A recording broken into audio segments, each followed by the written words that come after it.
There we go. We have image.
We're looking live, everybody. What is going on? Spencer Israel, Luke Jacobi. Welcome to the latest episode of the Benzinga Listmaker Series, this recurring show we do once a month where we go deep on a specific theme. And can I talk about why we do it, Spencer? You always get to do that part. No, I don't, but okay. I didn't even get there yet. All right, fine. What I was going to say was, if you had seen our previous shows, think back to January, we devoted an entire show to alternative investments. February, we devoted a show to NFTs. Today, the theme is electric vehicles. Luke Jacobi, why do we do this? All right, so here's the point of the Listmaker series. This is something that we just got going in 2022. January 2022 is our first one, so we're in month 3 now. And we did it because we're an editorial team and we get to look at so much innovation every single day. Like there are so many companies that are working incredibly hard to make real impacts on real users. So many companies driven more than just the bottom line in trying to generate cash flow. But by this idea that the world that we're all in, that we all live in, we all interact in, can be a better place. I mean, when we got Benzinga started about 10 years ago, that was the idea. We said there's not a great resource for individual investors to know what's happening with their money, why their stocks are up, why their stocks are down, how to find opportunities, right? It was more than like, hey, we want to build a business here. It was, there is a real problem that we want to solve, and that's why we created this Listmaker series, is we see all these companies that are working tirelessly to create a better world for us, and we want to make sure that those companies get recognized.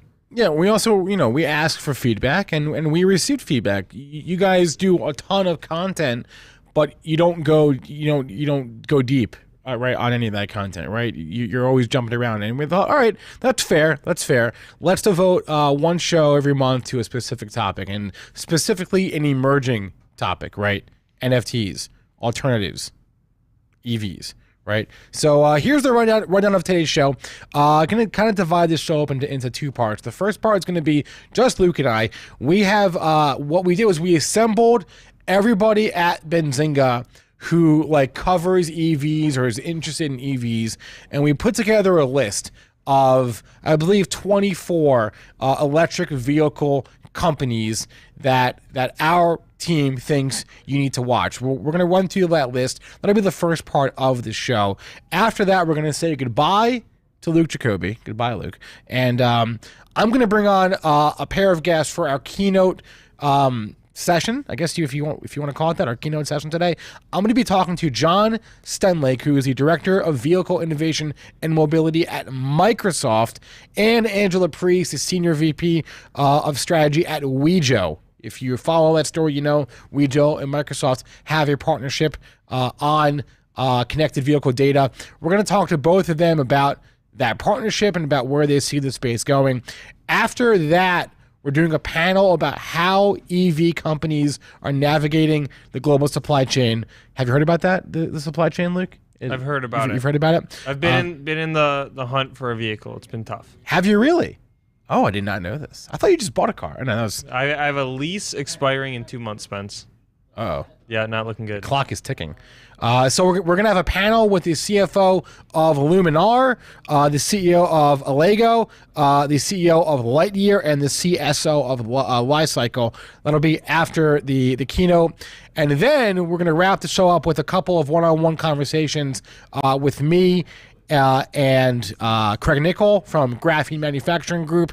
I'm talking to Michael Moe, who's the CEO of KULR, and I'm going to talk to Dan Michery, the CEO of Mullen Technologies. That's how we'll end the show today. So a lot of premier guests, premier companies on today's Listmaker show.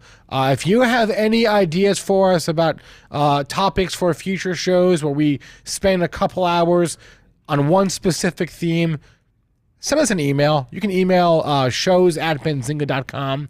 Put Listmakers in the title so we know what you're talking about. But we are open to ideas. You want us to talk about SPACs? You want us to talk about crypto? You want us to talk about whatever you want.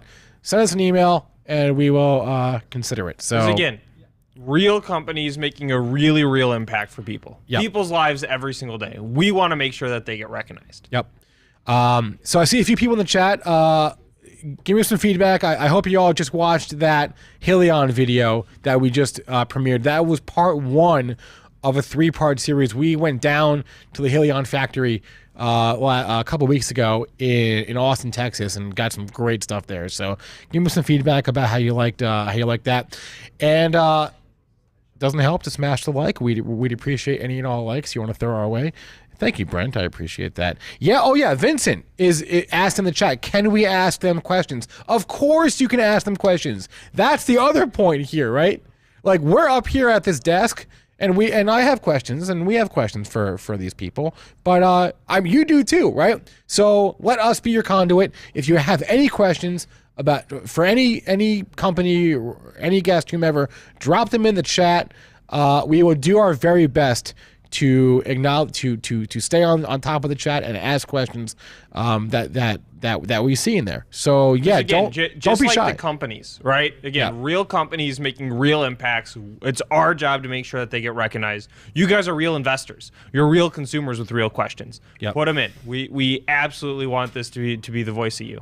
Yep, for sure. So we don't have a ton of time to work with here because our keynote presentation is coming up in about 20 or so minutes. So Luke, let's you and I run through this list. And again, this is a list that we basically gathered together in an informal crew here, a motley crew. Everyone at Benzinga that has a super keen interest in EVs and who covers the space, whether from a writer standpoint or from just an investor standpoint. And we said, hey, if you had to put together a list of like the companies that you think are most interesting in the EV space, what would you put on that list? Here is that list. Starting with, who are we starting with? We're starting with the actual EV manufacturers, right, Luke? Yep, we have 3 sections, right? There are 3 groups of companies that are going to be honored during today's segment. We have EV manufacturers first. Yep. Then we're going to be getting into charging companies, and then we're going to be getting into batteries and battery materials. All right. All right. 3 different segments of the ecosystem. Let's rip. Who's first on this list? First one on the list, EV manufacturers 2020. Here's a bumper. Who's first? All right, Spence. First on the list, 2022, Benzinga Listmaker EV manufacturers. We have, you might have heard of it, Tesla. Have you heard of Tesla? Has anybody heard of Tesla out there? If you haven't, that would be shocking. Obviously, Tesla, the undisputed king of EVs right now, has done more to move the EV space forward than any other company. I think the latest numbers is Tesla has about 13% of the global EV market share, EV manufacturer market share right now, which is the most of anyone.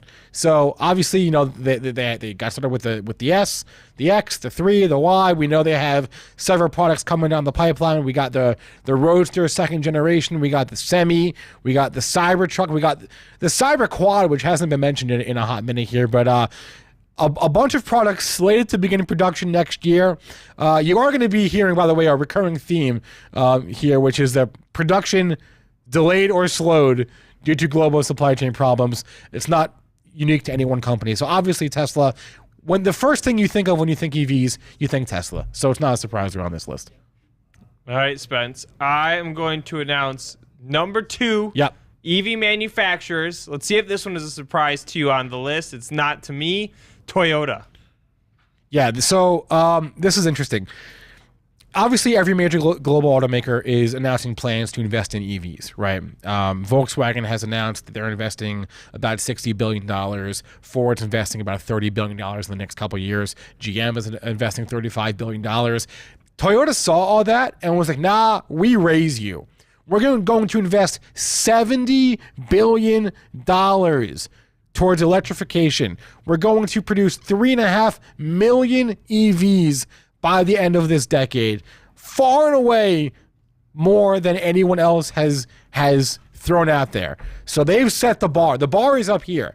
Toyota has set the bar for all the other OEMs, all the other automakers out there. The bar is up here, and that's Toyota's bar.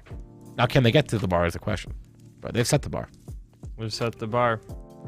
Who do we got next? All right, Spencer. Third on our list, 2022 Listmaker. Yep. We are sitting in their general vicinity. We have Ford. Yeah, the Ford, Dearborn, Michigan-based company. And so I'll do the color on this one. I'll start it at least. Please. All right.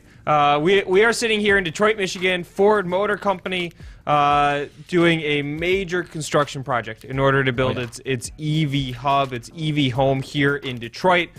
Company also recently announced that it's going to start reporting financials separately between its traditional internal combustion engines and its EV line. Yep. A lot of analysts are seeing that as a move for the company to be able to better market and eventually start to roll off its legacy business. Yeah, I don't have much more to add to that. Obviously, the stock went on a huge run in the last 6 or so months. A lot of that stemming from their EV announcements. They're going to invest in $22 billion in electrification in the next couple of years. They, of course, are electrifying the Mustang, the F-150, the Transit, 3 of the top-selling cars in the country. So a lot to like here about Ford, and they are stepping up to the plate. So let's move on here. Who's next? All right, Spencer. Number 4 on our list, 2022 Benzinga Listmaker. We have Lucid. Yeah, so we're gonna pivot here away from companies that can make cars in their sleep to the companies that are early stage, right? The challengers. The challengers. That's a good way of putting it. So Lucid, like many others, has lowered their production guidance for the year due to, as I mentioned, supply chain problems. They expect to make anywhere from 12 to 14,000 cars this year. They had originally said they can make as many as 20,000 cars. So they've lowered their delivery guidance for the year. But of course they have to hit it. Is the question. They have their Dream Edition Air Sedan, which is the first product coming off the line. Of course, a former SPAC. A lot of these, at least stocks, are down from their SPAC merger / IPO date, whatever you want to call it, that valuation a concern. But as you said, Lucid is a challenger. They've given us guidance. They've revised the guidance lower. Let's see if they can hit that guidance by the end of this year. Who's next? All right, Spencer, another hometown favorite. Huge campus in Plymouth, Michigan. That's where I grew up. I didn't know that. Yep, that's true. All right. Next list maker, we have Rivian. Maybe we should have put the tickers here on the screen. Apologies for that. I'm going to start saying the tickers as they come up. Great So, point. so And chat, help us out. Yeah. Drop the tickers in the chat as we're reading them out. Yeah. We know that out of all of you out there, somebody knows those symbols. Yep. So Probably most of you, but keep going, Spence. So Lucid, we just did LCID. Rivian, RIVN is the ticker. Again, another company that has lowered the bar for themselves. They expect to produce around 25,000 vehicles this year. They said they produced around 2,400 through the first week of March. So I'm gonna ballpark and say they've made around 3,000 cars through Q1 here. They have the R1T pickup, the R1S SUV. Those deliveries began last year. They also said they have 83,000 pre-orders. Rivian's been a little bit of a controversial one because recall, Luke, that they raised the prices and then they were like, people got really pissed off. So they're like, all right, never mind, no more price raise. But again, another show me story. The idea is great. Can they execute? If they can, could be a big winner. Who's next? All right, Spencer. Next up on our list, and again, guys, we are in EV manufacturers right now. Yep. That's the first group that we're going through for our Listmaker series. We have XPeng hopping across the pond. Yep, we're pivoting over to China here. Can we get the XPeng up on the screen? Producer Rohan, please. Thank you. XPeng, ticker XPEV. One of the three major EV producers in China. The SUV is their big one, the G3. They also have the sports sedan. They're going after like the mid to the high end segment. A lot of these Chinese EV makers, they've basically divided up the market amongst themselves. XPeng is going after the mid to high end market. And from one Chinese EV maker to the next, let's keep on going here, even though I'm not seeing our screen updating. There's XPeng, and let's move on here to next. Who's next? All right. We are down to our last couple list makers, 2022 Benzinga EV list makers in the manufacturer segment. So far, we've had Tesla, Toyota, Ford, Lucid, Rivian, XPeng. We are staying in China. Next list maker that we have, congratulations, NIO. Huge honor. NIO, ticker NIO. By the way, I should mention, particularly with these Chinese companies, NIO, XPeng, they're going to be releasing updated March delivery numbers probably on Friday. Probably Friday, because they're very good at consistently releasing their delivery numbers every single month. NIO, they've said for the last month, so February, they delivered about 6,200 cars in February of this year, which is up about 180% from February of last year. They have the sports sedan, the family sedan, and probably the most established Chinese EV company of the bunch. Let's keep on moving here. We got not a lot of time. All right, Spencer. The next couple list makers we have, we're getting into you called these ones challengers. These are some of the lesser known names. I'm honored to announce this company. I've spoken to them several times. Arcimoto. Same here. Basically, owning the FUV market, right? Fun utility vehicle. If you haven't seen what these things look like, just Google FUV or fun utility vehicle. These things are wild. Have not gotten the chance to drive one myself. Would very much like to. They're basically inventing their own category here, and for that alone, they get props. Who's next? All right, next up, Spence. We have this one. It's been a favorite in the chat. Mullen Automotive. All of you have been waiting. Mullen Automotive on the list. Yeah, so again, as a reminder, we're going to have Mullen on this show later on. We're going to have the CEO, David Michery, on at about 1 o'clock, 12:55-ish today. So I'm going to refrain from giving too much commentary because I think we'd all rather hear from the company themselves. But you mentioned a favorite. The daily trading volume in this stock is through the roof right now. So I'm going to withhold saying any more. We'll hear from Mullen later on. Last but not least, we have one more company, one more EV manufacturer on this list. Who do we got? We have Hellbiz, Spencer. Hellbiz. Again, going after their own category, right? Scooters, bicycles, mopeds. We've had them on the show before. Yeah, running out the list. Hellbiz. So doing something a little bit different, but an EV is an EV is an EV. Doesn't have to be a car. All right. And for everyone who's just joining us, you are joining the Benzinga Monthly Listmaker Series. Again, we do this because we want to make sure that these companies who are solving real problems, making real impacts in real people's lives, get recognized. That they have a platform where we are putting our flag in the ground and we're saying, these companies are making a difference. Let's make sure to recognize them. Yep. We have 3 categories of list makers. We're talking electric vehicles today. The first one was EV manufacturers. We are just about to get into category 2, charging companies, and then we will be getting into category 3, all things battery related. With that, Spence, shall we hit our first charging company list maker? Yep. Let's rip it. Update slide, please. Who's next? Okay.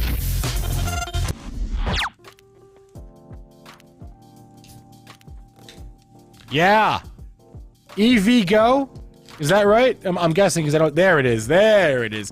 EVgo, of course, one of the 2 major, what we'll call charging infrastructure companies in the U.S. This is basically a 2-horse race at this point between EVgo and the next company, which maybe we can do them at the same time if we want to throw that guy up right now. All right, next one, I'll call it out, Spence. Charge point. Yep.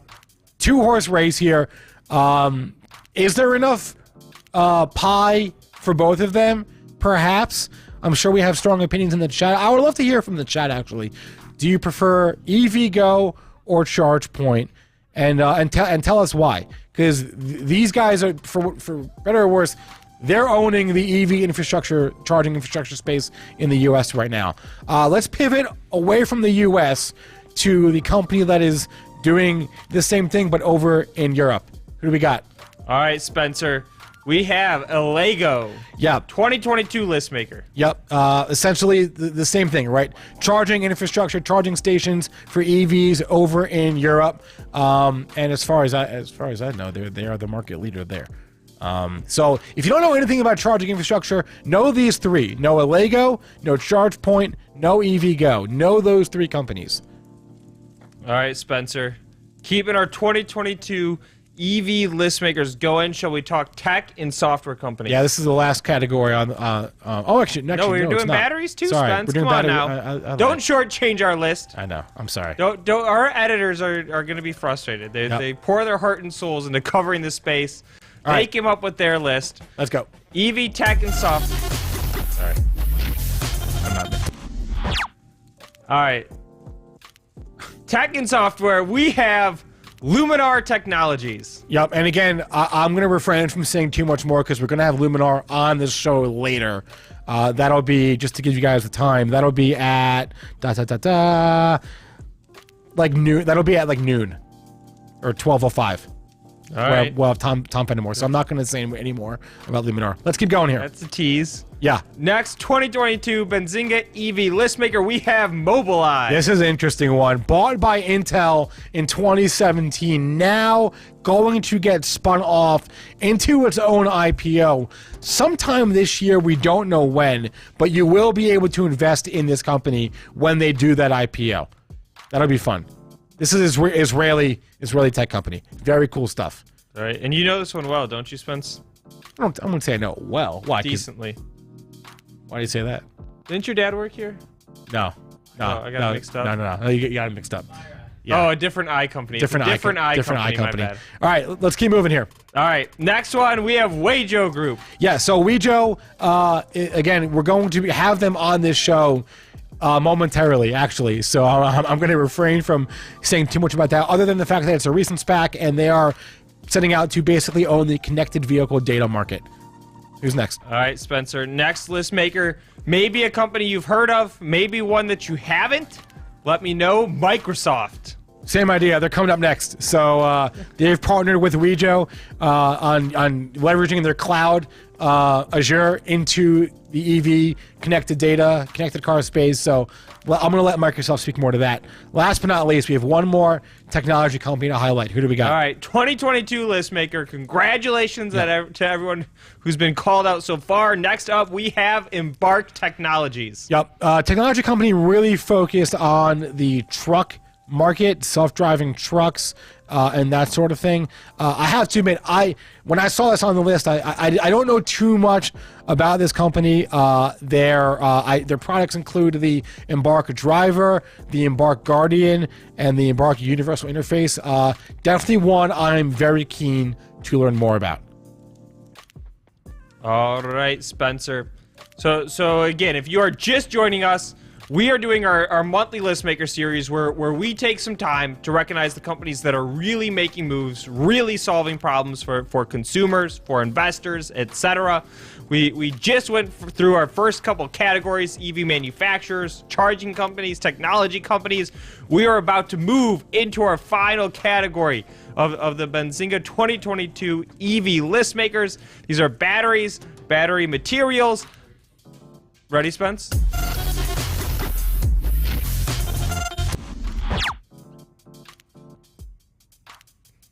Spence. We out here. First one on the list, LICY.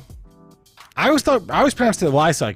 And maybe I'm wrong. All right. One in the chat if you think it's Lee. Two in the chat if you think it's Lie. One of us is right here. One of us is wrong.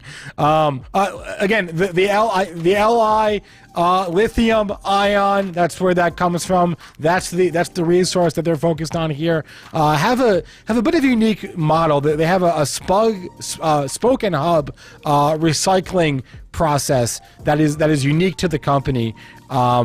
Where they recycle the raw materials here, but this is one you definitely have to have on your radar. Oh, I forgot about doing our ticker call out, so I apologize. LICY is your ticker here. And I'm gonna call in the chat too. If you guys know these symbols, throw them in. Help your fellow chatters out. We call this Zinger Nation if you're new here. Okay, we're trying to help you. You're helping the chat, etc. All right, who do we got next? All right, Spencer. I've been calling them out all morning. Okay. Why don't you call one out? Okay. Next up on the list, we have only a couple guys left. Freyr Battery. An emerging provider of clean battery solutions. They've got, again, lithium ion. That's going to be a theme here because that's what most of these companies do. Lithium ion batteries, and that's what they're focused on. And we've actually had Freyr on this show or this channel. They've been on a couple of different shows before. I'll dig through and find those links for you, but we definitely had them on Benzinga Live not too long ago. So Freyr Battery is a name you need to know. Ticker. I keep forgetting about the tickers. I apologize. I have it right here. Yeah, FREY. FREY is your ticker. And we got a couple more here, Luke. All right, Spencer. Benzinga audience, next Listmaker 2022, Benzinga EV Listmaker. We have KULR Technology Group. KULR, KULR. Let's refrain from saying too much because again, they're gonna be on the show. Okay. The only thing that I'll say is this one's also a space plane, doing some work with the Mars rover, I believe. Is that powered by electricity? It must be. It's an EV. Are rovers EVs? Probably. Yeah, I don't know. The Mars rover just plugs into its charging station once it gets up there. Right, of course. Of course. All right, couple more here. All right, we're down to the final two, Spencer. Yeah. Final two list makers. I know a lot of people are out there watching, waiting to see if they're going to make the list. We have next up WorkSport. Yeah, so a company, again, trying to do its own thing, basically invented a tonneau cover that for your truck that charges your truck for you. I won't say too much more because we're going to have WorkSport on... oh, wait, I stand corrected. No, we're not. But we've had WorkSport on, I don't know, a half dozen times over the last 2 years on this channel. But tonneau covers doing their own thing, creating their own category. WKSP, very interesting product. Charges your truck for you. The cover does. Very cool stuff. All right, Spencer. Yep. We are down to our final list maker. Yep. Again, the list maker series, we started this year because we know that our business is built to solve real problems for real users. We see so many other businesses as an editorial company that are doing the same thing. We want to recognize those companies. Today we are focused on EV ecosystem. We started with EV manufacturers. We then got to charging companies. We did technology. We are now in batteries, battery materials. Last but not least, 2022 Benzinga Listmaker Spencer, we have graphene manufacturing. Again, another company that we're going to hear directly from later on. We did have to pre-record this segment because Graphene is based down in Australia, so it's like 2 in the morning for them right now. So we said, all right, we're not going to make you come on our show at 2 in the morning. Going about the battery route a little bit differently, as the name would suggest, right? Graphene. I won't say too much more though, because I did have the chance to speak with the company directly, and we're going to air that segment a little bit later on. And I think that's our list, Spencer. I think we've made it to the end of the list. Everybody at home, okay? You're watching this. You're at home. You're at work. You're in the car. Actually, not if you're in the car, based on what I'm going to ask you to do. Please don't stream and drive at the same time. Yeah, don't do that. But warm your fingers up, okay? We just went through a solid list of companies in the EV ecosystem that our editorial board wanted to recognize. Give those companies a round of applause, okay? You're at home, you're at work. It's a little bit weird to clap by yourself for no reason, but you know, it's okay. Warm up the fingers. Give them a round of applause. They're out there for us. And we welcome debate. If there is a company that you think we missed, and when I say we, of course I'm going to deflect off of Luke and I to our team of EV reporters and experts here at Benzinga. If you think there's a name that they missed, drop one in the chat, tweet at us, send us an email. We welcome any and all feedback. This does not mean that these are the only companies to have on your radar, of course. These are just the names that our team found the most interesting. So takeaway here, Luke Jacobi, are you going to be buying an electric vehicle when you buy a new car soon? It's definitely on the radar. It's on the table. I would like to. It's on the table. All right. Luke Jacobi, Mr. Everything at Benzinga. I think that's your official title. EV expert. EV expert at Benzinga. That's his new title. All right. Thanks a lot, Luke.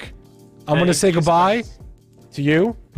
And everyone, stay tuned. Some awesome content coming up. Let's hear from a lot of these companies directly. Yeah, and we're actually running on time. This is amazing. I thought we were going to be running way behind, but no, we are running on time here, which is excellent. So let me do this. Let me segue into our next... before I do that, I realized I forgot to do one thing earlier. I forgot to thank the sponsors of the show. We couldn't do this show without sponsors. So thank you to Graphene Manufacturing. Thank you to KULR. Thank you to Mullen. Without them, we couldn't do this show. We couldn't devote the resources that we devote to doing this show. So thank you to those three. And again, just to run through that schedule one more time, it's in the description of the video, but we got a keynote session right now coming up with me and Angela Priest from Wejo and John Stenlake from Microsoft. That'll be followed by a panel about how a number of EV companies are navigating the global supply chain crisis. Is that fair to call it a crisis? I'm going to call it a crisis. Maybe just disruption. Crisis is a bit strong of a word. That'll be followed by a series of one-on-one sessions after that. So smash the like, Luke Jacobi. You can step away, man. I think I can take it from here by myself. All right, Spence. It's all you then. It's all me. I wonder what the screen will do as Luke steps away. Is it going to change at all? Oh, it zoomed in on me. Excellent. All right. I don't want to lose sight of the chat as well. I'm trying not to lose sight of the chat. Oh my, it's moving fast. Holy cow. All right, I'm trying to catch up, y'all. Give me a minute. I'm trying not to miss anything, but you guys got a lot going on here. I do want to know what your favorite EV stock is. I'm seeing a lot of Mullens in there. You all love your Mullen. We will have Mullen on the show later on. I promise. At approximately 12:55 p.m. Eastern Time. Okay, I see we have John from Microsoft here. I believe we are still waiting for Angela from Wejo. But John, if you're ready, I would like to just bring you on now, and you and I can hang until Angela shows up. And I do want to know more about what Microsoft is doing here. So, producer Rohan, can we bring John Stenlake? Hey, there he is. Hi, Spencer. John Stenlake, Director of Vehicle Innovation and Mobility at Microsoft. Thanks for coming on today. Oh, no. Yeah, well, thank you very much for inviting me. So let's start with this. People think Microsoft, and they know you guys do. Everyone knows you do a lot of things, right? Everyone knows that Microsoft is a huge company, but maybe they don't know what you're doing on the EV front. Explain that. Sure. As with most of what we do with our customers and partners, it's all about providing, very, very scalable and reliable back-end infrastructure for compute and storage and, worldwide connectivity and all those kind of things. And as that applies to EV, it's really about the infrastructure. We know the next problem with EVs is being able to get reliable charging as and when you.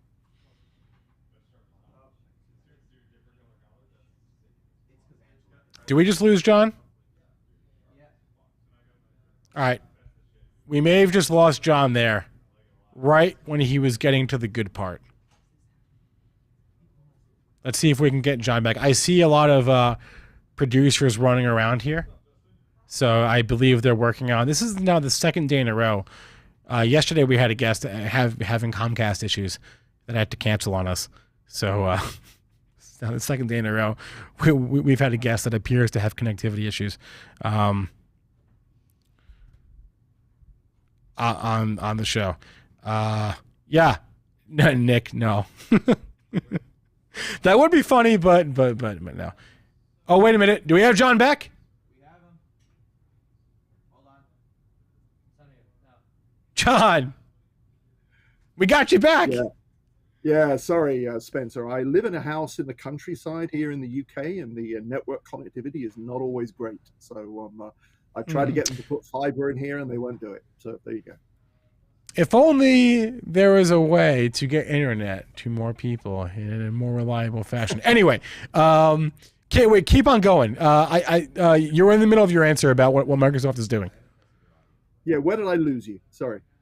Dan, I don't even know because there's a slight delay here. So I'll yeah. start again. How about that? So obviously a lot of what we do is infrastructure at scale to support our customers and partners. And at the end of the day, we think infrastructure for EVs is the next big challenge. Awesome. As demand and supply of EVs increases, people need the charging infrastructure to be pervasive. A lot of people don't have home charging, which is what most people are relying upon at the moment. And so, how are we going to do that, as a society? And at the end of the day, it all revolves around data, because if we're going to right size this infrastructure and get it out and make it more effective without overwhelming the grid, without causing instability, without causing problems, we need better data, we need better coordination, we need all the different players in the ecosystem, the OEMs, the drivers, the operators of vehicles, the charging providers, the grid companies, the generation companies to collaborate, to get this, what is quite a sizable problem, addressed. And the way that collaboration happens is around data. And so our goal is to work increasingly, with a range of partners in the ecosystem to make sure that the right sort of data flows and the right services, digital services, can be there to help this run better. That's it, really. All right, I have many more questions for you, John, but before I ask them, let's bring on Angela Priest, Senior VP of Strategy at Wejo Group. Hey, Hi, Angela, welcome to the show. Thank you. Thanks for having me. So for the uninformed, for the uninitiated, can you briefly explain what Wejo is tackling? Yeah. So Wejo is currently the global leader in software analytics for the electric vehicle, autonomous vehicle, and connected vehicle market. And so what that means is we take huge volumes of data out of vehicles and we process that at scale, stream it back, standardize it so that organizations and stakeholders can use that to drive decision making within their organizations in respect to mobility. What kind of data? This is really a question for either or both of you. What kind of data are we talking about here? So right now, currently, vehicles have a vast array of sensors within the vehicle that you can then take and derive insights from. Now, that data is very kind of wild, as we might say. It differs from make and model to different brands. And what we do is we take all of that sensory data and we make sense of it. So you're talking about things like accelerometers, your speed. We're talking about GPS information. We're talking about gyroscopic data and things like that that tell you kind of how the vehicle is moving in space. And so then we can take that and we can translate it into things relative to journey insights, movement patterns, things like crash detection, et cetera, et cetera. Yeah. I've heard about, and I've spoken to Wejo before, and I've read about, what you're working on and the challenge of ingesting all this data. And I didn't quite know I couldn't quite wrap my head around it until, and people who watch this channel know that I've recently become a Formula One fan. I started watching Formula One and was made aware of the sheer quantity, the fire hose of data for one car in one race. And I was like, whoa, holy. So it's obviously that's a special circumstance, but it paints the picture of the sheer amount of data that every car is generating at any given time. Yeah, and Spencer, for the average person. Oh, I apologize. Go ahead, John. No, I was going to say, ultimately, we're likely to find road cars may well even exceed what Formula One cars produce in terms of data. Now, obviously, there's a cost issue dealt with there, but the fact is Formula One cars don't transmit video from the car to the pit lane. They do use video, obviously, for the world feed, for the entertainment purposes, but the fact is the data networks, they're not using video. Increasingly, we're going to be sending video and radar and LiDAR information from road cars to the cloud, because as we get more and more autonomous systems in the vehicle, whether they be driver assistance systems or fully autonomous vehicles, those depend on those kind of sensors, and that data needs to be pulled, at least sampled, back to base in order to be able to maintain those systems and make sure they're operating reliably and safely. Right, and to speak of the scale in kind of some terms that people can understand, because it can be a little bit hard when you start to get into the gigabytes and terabytes and all of that. Wejo processes roughly 13 trillion data points across 12 million vehicles daily.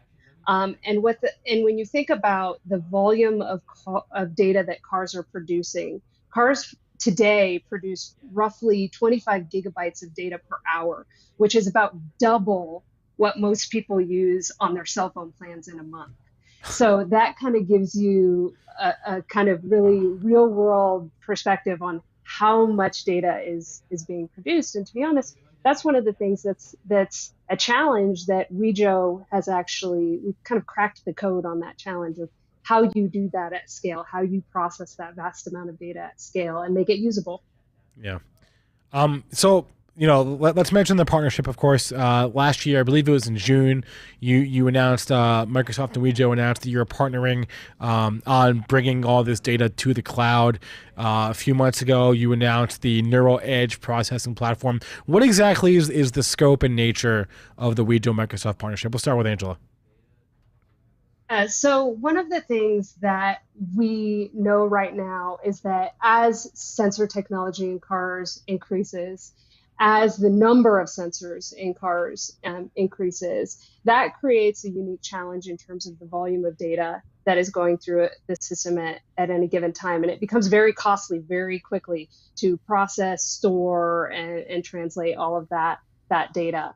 And when we think about problems, particularly in relation to electrification and some of the demands there right now, I mean, we're looking at an ecosystem where there's predictions that electrification of vehicles is going to become mainstream within the next 10 years. And there are lots of challenges and obstacles to doing that rely on kind of the collaboration across multiple stakeholder groups, everything from governments, municipalities, and kind of the infrastructure through the manufacturers, through the drivers themselves, and kind of other providers in the ecosystem like insurers, et cetera.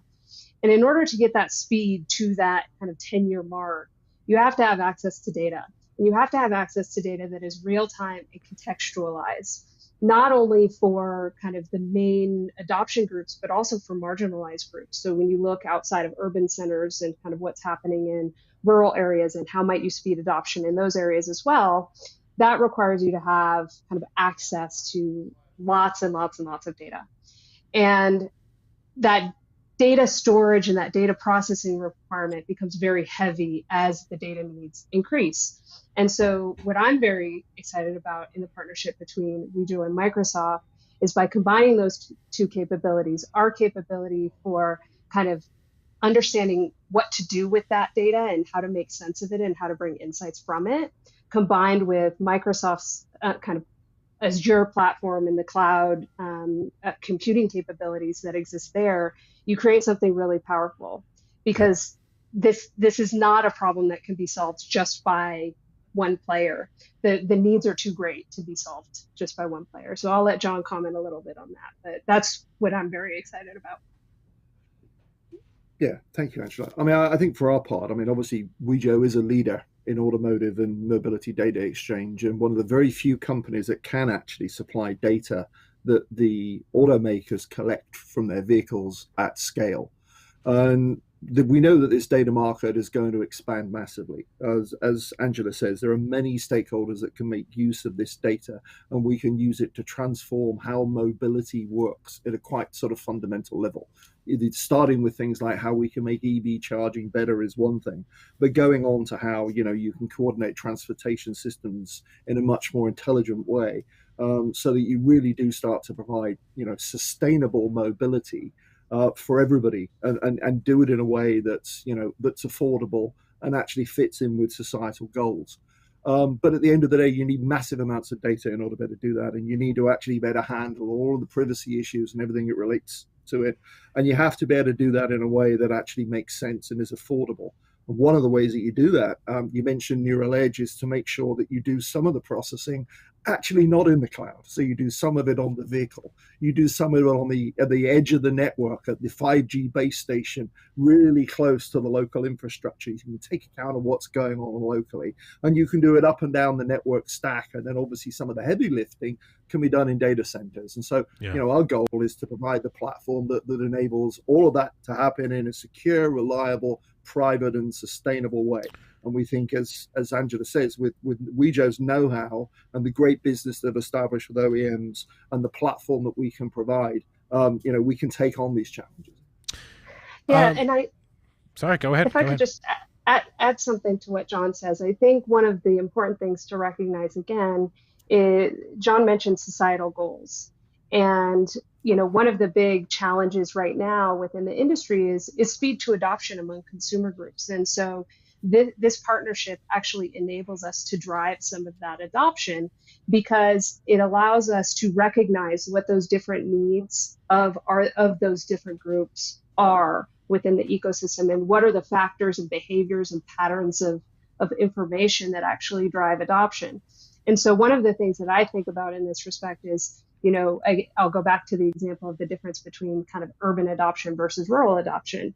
And the types of factors and drivers and needs of those two groups are vastly different. So I'm among the rural group. I live out in the boondocks. But one of the things that is really important out here is that the power grids tend to be fairly unstable. And so people spend a lot of money on backup generators for their homes. And if you start to understand what the differences in kind of how people are using power and how they're charging are, you can start to understand things like, okay, I think GM and PG&E recently are piloting an effort to to see if they can use cars as backup generators in the home, right? And so if you start to understand those unique needs of those consumer groups, and you can do that through understanding kind of the patterns of behavior, then you can start to speed adoption, because you can help people understand not only kind of from a business perspective how people are using power and where the demand is,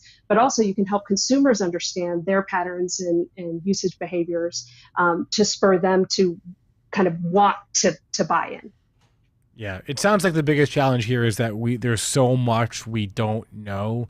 We maybe we have the data, but we don't know we have the data, right? And so there's no, we're still in the infancy of actually learning things about all this data. Or you can't get the data when you need it. That's the other thing, because, you know, the reality is a lot of data is collected. Not that much of the data right now finds its way into the hands of the people that need it. And that's the problem that we're trying to break down here. Right. Traditionally, these types of models can take months to develop. And what Wejo has done is we've figured out how to translate this data and these huge volumes into processing speeds as low, 60 seconds or less, right? So, so now the data becomes real time, and you don't have to wait 6 months to understand what's going on, which is kind of well behind the curve of how technology advances, right? We can give you that data and information when you're making the decision to kind of keep things moving along. Right. John, I was reading a blog post, I think it may have been from a year or so, maybe more ago. You were talking about intelligent transportation. Can you give us an example of what that means? Yeah, I mean, I think the blog post was probably one that talked about intelligent transportation systems, and some of the things that we were talking about earlier on the call. This is really the sort of end goal that I think we and Wejo are both trying to head for. I think Wejo has a phrase that's something like sustainable mobility for good or something. We talk a lot about sustainable mobility as we think about this whole space.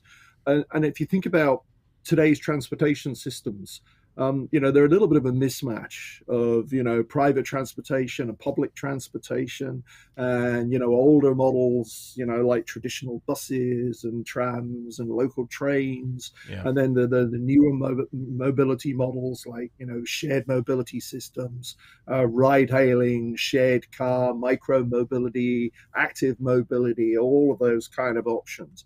And they just sort of thrown at a city and we let somewhere between the local market and local preferences and just, happenstance determine what people actually end up getting choices of.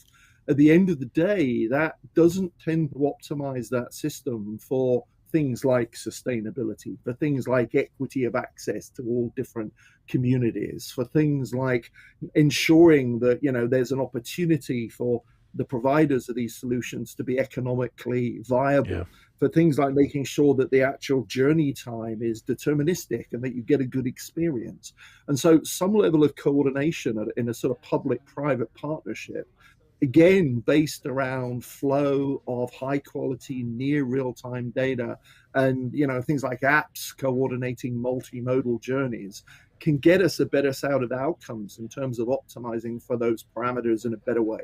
That's what we conceive of as being intelligent transportation systems. We have no doubt that this is the direction the world is heading in. Our goal is to try to see are there things that we can do through making the data available, through planned experimentation, working with, cities and partners around the world to try to accelerate this path so that we get there quicker. Do you think of the connected vehicle marketplace? Do you divide it up into commercial and individuals or people and freight, or how do you think about this market? Yeah, it's a great question, because one of the things we've done actually over the past couple of years is think differently about this. We used to draw a distinct line, for example, between the sort of automotive world where you make and sell vehicles, and they could be cars and they could be trucks and buses and all of those within that scope. And then the world of transportation and travel, which was viewed as a separate world. We've brought that all together under the header of essentially a mobility vertical. So the part of Microsoft I work for is now called automotive mobility and transportation. A little bit long-winded, but the idea is we're bringing together the world of everybody from the people that make the vehicles and design the vehicles and the infrastructure, all the way through to those that are consuming them and using them, and all that's under one roof.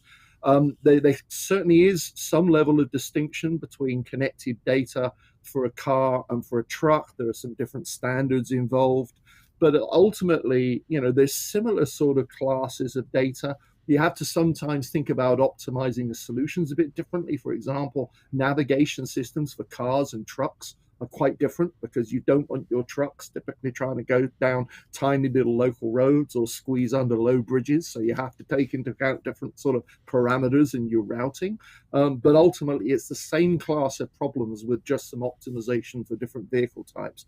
And that can be applied for things like, rent a bicycle if it's electronically enabled, e-scooters, some of the new sort of, micro EVs that are on the marketplace, two-wheelers. So, I mean, it's taken into account the individual attributes and requirements of those different classes, but weaving it together sort of into a whole using common frameworks and common solutions, because that's what makes things affordable. So I think that's the right way to look at it. We define mobility as being the movement and people and freight. And combining those two can be very powerful too. For some of the last mile solutions, actually having vehicles that might, partly carry people and partly carry freight, a little bit like the post buses we used to use in some remote parts of the UK, may actually be part of the solution.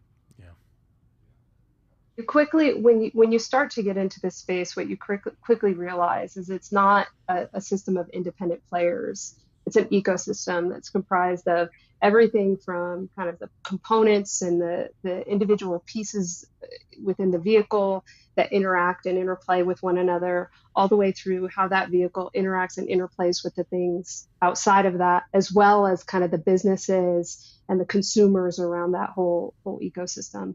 And so you quickly realize that you can't disconnect those things into independent parts. I have many more questions that I could ask you, but we are up against the clock. I guess, Angela, before we let you go, what is the end game here? Are we moving towards a world where like everyone's got like a piece of hardware, like in their car, Wejo powered hardware that tells them all the things they need to know about everything, or? So I'm not going to speculate on kind of where the future is. There's just so many possibilities out there. But what I can say is that when you think of the future of smart mobility, which is one of Wejo's primary focus areas, it's, how do we transform the way that we live, work, and travel with a focus on safety, sustainability, and kind of that kind of for good ethos. What I can say is that we know right now that data is powering this evolution. It's powering this transformation within the industry. And so we know that we can help to drive that future. Awesome. Angela Priest, Senior VP of Strategy at Wejo Group. John Stenlake, Director of Vehicle Innovation and Mobility at Microsoft. Angela, John, thank you both so much for joining us here on our Listmaker show today. Have a great rest of your day. All right. Thank you. Spencer. All right. Looking forward to following the progress there. We are in the early days here. Oh, I should have asked. I always like to ask what inning we're in. Should have asked what inning we're in. I'm going to speculate, and they would have both said like the top bottom of the first inning, maybe top of the second, bottom first, maybe top of the first. It's early days. I think that's the takeaway here. Okay, I'm seeing a lot of activity in the chat. Again, just to repeat, the agenda for today's show is in the description of this video. We are barreling towards our panel about how EVs and EV companies are working with supply chain, are coping with supply chain challenges. After that, we will have our series of one-on-one conversations with companies that you can see right there. Graphene Manufacturing, KULR, Mullen. That's the show today. So let's do this. Let's bring on our moderator for this next panel. I think we may be missing one person from the panel, but the show must go on. Do we have a moderator here? We do not have a moderator, I'm being told. Okay, our moderator, Shanthi Rexaline, who has been covering EVs at Benzinga for a very long time. So when Shanthi, I guess she just had to leave and rejoin. When she reconnects, we'll bring Shanthi on. I will let her do the introducing of the panelists and run that show. But again, we mentioned this during the actual review of today's list. The common theme, right? Commonality. You've heard a lot of companies push out timelines, lower their delivery guidance, lower expectations for the year, specifically because of supply chain challenges. That could mean chip shortages. It could mean implications from the war in Ukraine. It could just mean challenges of things being stuck on boats, right? Components being stuck on boats. So a lot to discuss on that front. So I'm waiting for the signal when our moderator is here. When she is able to reconnect, I will bring her on. And I'm getting the thumbs up. I'm not getting the thumbs up. Okay, we have our panelists. This is weird. I wonder if I should just bring on the panelists one by one and have them talk about themselves, and when our moderator is able to connect. Let's do that, because they're all here, and I don't want to waste their time. Let's go one at a time here. Can we bring on Tom Fennimore, the CFO of Luminar Technologies, please? I'm being told, direct quote here was, "Give me 2 seconds," from our producer. Tom, I'm bringing you on as soon as my producer says we can bring you on. I think we're working on getting our moderator because we had her and we lost her. Hey, this is what happens. We're live. Did I mention that we're live? We could do this recorded, but it would be way less fun. Where would be the fun in that? Where would be the fun in doing a whole thing that's recorded? We could edit out all the chaos. No, that's no fun. Way more fun to do things live. So again, Tom Fennimore, the CFO of Luminar, Mathieu Bonnet, I hope I got that right, CEO of, and this is why I'm not the moderator, CEO of Allego, Lex Hoefsloot, the CEO of Lightyear, and Kunal Phalpher, the CEO of LICY, coming on right now. Momentarily. Before we bring them on, I guess as we're working on things backstage, I see a lot of new people in the chat. I have 2 really quick things to plug, okay? We have 2 events coming up imminently. One event in April, one event in May. Our April event is our Cannabis Capital Conference. Hold on. We have Shanthi. Let's bring Shanthi on, our moderator. Get her on the stream. Let her run with this panel. I will tell you about our cannabis and Vegas event after this. Let's call it a tease. Let's call it a tease. Let's bring Shanthi on here. I see her backstage. Let's get her front stage.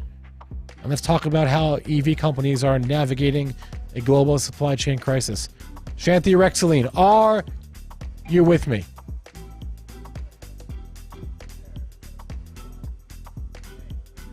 Bring it alive now. Are you Hey! able to hear me? We hear you. We see you. Yes. Thank you for confirming. Oh man. Okay. I'm glad we got you here. Let's go. I'm gonna give you the floor. Introduce who our panelists are, and let's get the show on the road. Thank you once again. We have the people on. We're on. We're live right now. Yeah. We are going to be discussing one of the most pertinent issues the EV industry is facing today. It shouldn't be hard to take a guess, given the lot of noises surrounding it. We are going to be talking about how EV and allied industries are coping with supply chain challenges. Before wasting any time, let me welcome the distinguished panel I can hear the moderator and introduce them briefly to the viewers.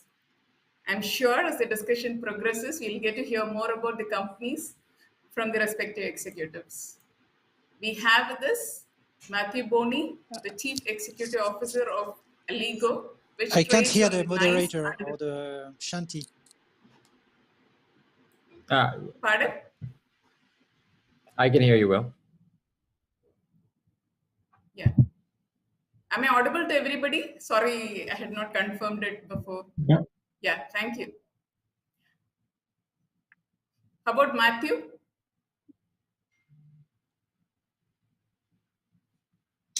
Matthew, could you I think please he said I can't confirm hear if the moderator. I'm audible Sorry. to you? Am I audible to you?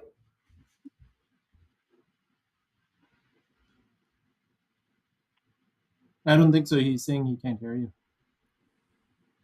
Okay.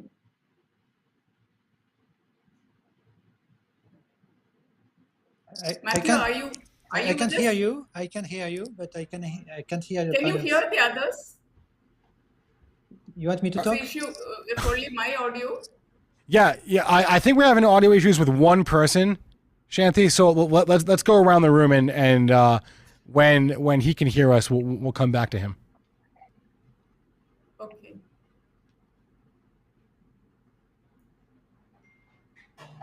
All right, Shanthi, let's keep on going here. Okay. We have this Matthew Bonnet, although he's not able to hear us. Hopefully, maybe I can suggest you can check out and come try again to see if the audio is working. He is the Chief Executive Officer of Allego, which trades on NYSE under the ticker symbol ALLG. Allego is a major European charging infrastructure play. Also joining the panel will be Lex Hoefsloot, co-founder and CEO of Dutch long-range solar EV developer Lightyear. It is a closely held company. We also have Tom Fennimore, Chief Financial Officer of LIDAR manufacturer Luminar I can't hear Technologies. anything from the lady. I'm sorry. Spencer, what should we be doing with this? Is there any solution?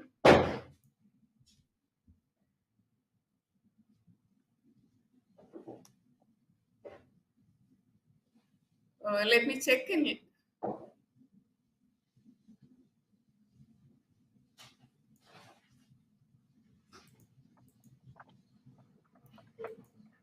Please bear with me. Let me just communicate there's an issue and let's see if there's a solution. Hey, for you know what? You know what, Shanthi? Let's keep on going with the panelists that can hear us, okay? Okay. We have Tom Fennimore, Chief Financial Officer of LIDAR manufacturer Luminar, which is listed on NASDAQ under the ticker symbol LAZR. Kunal Phalpher, Chief Strategy Officer at LICY, will also be part of the panel. LICY is listed on the NYSE under the ticker symbol LICY. It is a clean energy company engaged in the recycling of lithium-ion batteries. Once again, welcome everyone. Let's start off the discussion with a more general question. All set? Okay. Lithium carbonate, a chief material used in many different battery chemistries, has seen the prices soar about 80% year to date. So has with nickel, which is another important component. The chief culprit, as you all know, is the war that broke out between Russia and Ukraine. EV manufacturers were quick to react with retail price increases. Now my question is, will this in any way apply brakes on end market demand and in turn demand for your respective products and services? Could I request each of you to take turns and offer your thoughts? Maybe we'll start with Tom. Sure. So we, Luminar is a little bit different than some of the other parties on this call in the fact that while our technology goes on a lot of electric vehicles, we're somewhat agnostic to the ultimate powertrain. Our start of production is scheduled for around the end of this year. So we're ramping up our production towards the end of this year. We've already secured our supply base. So for this year in particular, we have not seen a significant impact from some of the geopolitical challenges that you have highlighted. But what we are trying to do is make sure that we can go out and procure our supply for 2023. Right now, we're not seeing any significant impact on our business, and our ultimate goal is to be prepared as we approach this series production. But we also recognize that we're living in a very uncertain environment, and so we're doing a lot of contingency planning for the risks that we know about today, as well as some other risks that can present themselves over the next several quarters as we approach series productions. We read about a lot of the challenges that our customers in the OEM industry are facing, from the shortages that you mentioned to a lot of the wire harness businesses in the Ukraine, and that production has been disrupted for all the challenges in that country is facing today. We are kind of full speed ahead and trying to do what we can to prepare for the risks that are presenting themselves today, as well as potential risks in the future. Thank you.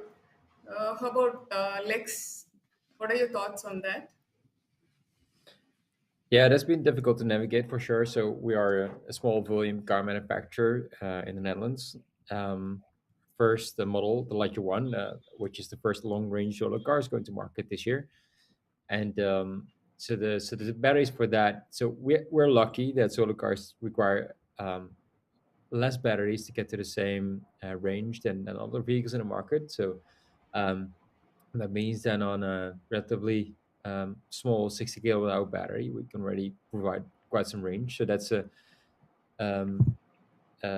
super helpful, of course, in times like these when supply chains are difficult. That being said, we also experience the difficulties in our supply chain where we sometimes have to go 3 or 4 levels deep in our supply chain to help out our own suppliers to source the right materials to still make the production deadlines and producing our vehicles. And also our engineering teams really need to be quick and nimble in selecting new technologies when some others are just very hard to find. And that's so I would say there's a lot more pressure now on the engineering and the procurement teams to get everything in order. But also there's the reality, of course, of increasing prices that we have to deal with as well. And we're a company that needs to make a margin. So therefore, customers will have to accept a bit of a higher price on the vehicles industry wide, right? And I hope that's not going to impact the transition to electric cars too much. And governments can also tap into that, of course, by not subsidizing fossil fuels in these days, but subsidizing electric cars instead. Thank you. How about Matthew? Were you able to hear the question that I brought up? Matthew, are you with us? Shanthi, let's skip over Matthew. Okay. I don't believe he's connected right now. Yeah, happy to answer. Of course, we're producing recycled nickel, lithium domestically in North America, or will be producing next year. So all these trends, of domestication of supply, sustainable materials feed into what we're doing. So,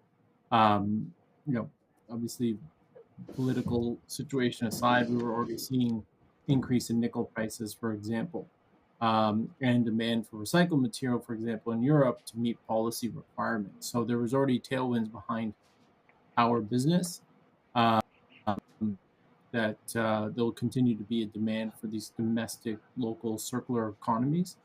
But also there'll be innovation on the other side. I think in the last 2 years, there's been a rebirth in a sense of LFP in vehicles, a lot more emphasis on that doesn't use nickel or cobalt to help reduce and these higher costs will help maybe spur more innovation in new either chemistries or forms like solid state that can reduce the requirements on the raw material supply chain while still delivering electric vehicles. So there may be some temporary price increases in vehicles, but I think in the long run, and also as we get to larger scale, and many companies delivering 1 million cars a year, plus the idea of adding recycled material that can help reduce costs in the long run.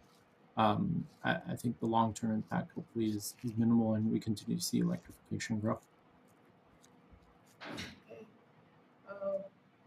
Battery cost, as you all may be knowing, have been following a downward trajectory in the recent years, thanks to advancement in manufacturing technology and the use of cheaper chemistries such as LFPs. Now, are we on track to see a reversal in the pricing trend? Maybe I'll ask a response for this question from Kunal again, because it will be directly pertinent to his industry. Yeah. So, sorry to clarify, you mean reversal in cost of the battery packs? I was referring to the battery prices, pack prices per se. Yeah. Yeah. I mean, obviously, there was always this effort and trajectory down to $100 a kilowatt hour. There's probably some baseline assumptions of raw material costs. I don't know the numbers, but they're probably a big factor in that $100 a kilowatt hour. So you can improve production processes, but you're always going to be exposed to the raw material costs. So we may see a flatlining or slight increase, but the prices we see today in March aren't long-term prices that people expect for these raw materials. So there should be a smoothing out over time of the pricing. I'd like to ask you, do you see an opportunity here, given the, prices of these raw materials? Because you are into recycling. So do you see an opportunity for life cycle here? Yeah, I mean, even before the raw material prices went up, there was an opportunity for recycling. Now there's just going to be more focus on creating the closed loop and retaining materials. Automotive groups, once they buy those materials, making their supply chain because of the security of supply issues and sheer amount or volume of materials we need to hit the projections companies have put out there. So there's an increased opportunity, but you only can recycle as much as the material that goes into the market. We need to continue to build infrastructure as a core part of the ecosystem as electrification builds out. Okay, thank you. Apart from batteries, how is the rest of the supply chain behaving? Are we seeing any cost pressures for other components? Can Lex give us thoughts on this? Yes, we're seeing challenges across the board. That's true. So it's also for raw materials, magnesium, and a few others that are more challenging because mostly because of the war in Ukraine, and that indeed also makes it hard. And on top of that, of course, we still have the chip shortage as we've had in the last 2 years. On the chip side, I think the industry has gotten used to, in a way, how to deal with the chip shortage. So a lot of buffers have been made at companies like with ourselves as well. By the way, we had to buy, and we have bought a lot of our chips way up front compared to the other components in the vehicle, and therefore we're safe in delivering our cars. But it's a challenge to make sure you're always on top of that challenge as well, making sure you always have enough buffer. But it will also mean, I think, that in all honesty, everybody's been building buffers. So at the point that the buffers are large enough, then you might see actually a complete opposite of what is happening right now, where there's too much stock in a lot of places, and therefore prices might drop very quickly. But you see that with the video cards at the moment, by the way. And it might happen to the automotive industry. And a follow-up question on that. Last year, we were hearing a lot about the microchip shortages. This time, maybe the raw material prices are on the forefront. Does that mean chip prices had bottomed last year and we are beginning to see an improvement? Or is it because it is being overshadowed by the rising prices of raw materials? How's the situation? To Lex again, this question. Yeah, so I believe in the end, chip prices are not really related to resource prices.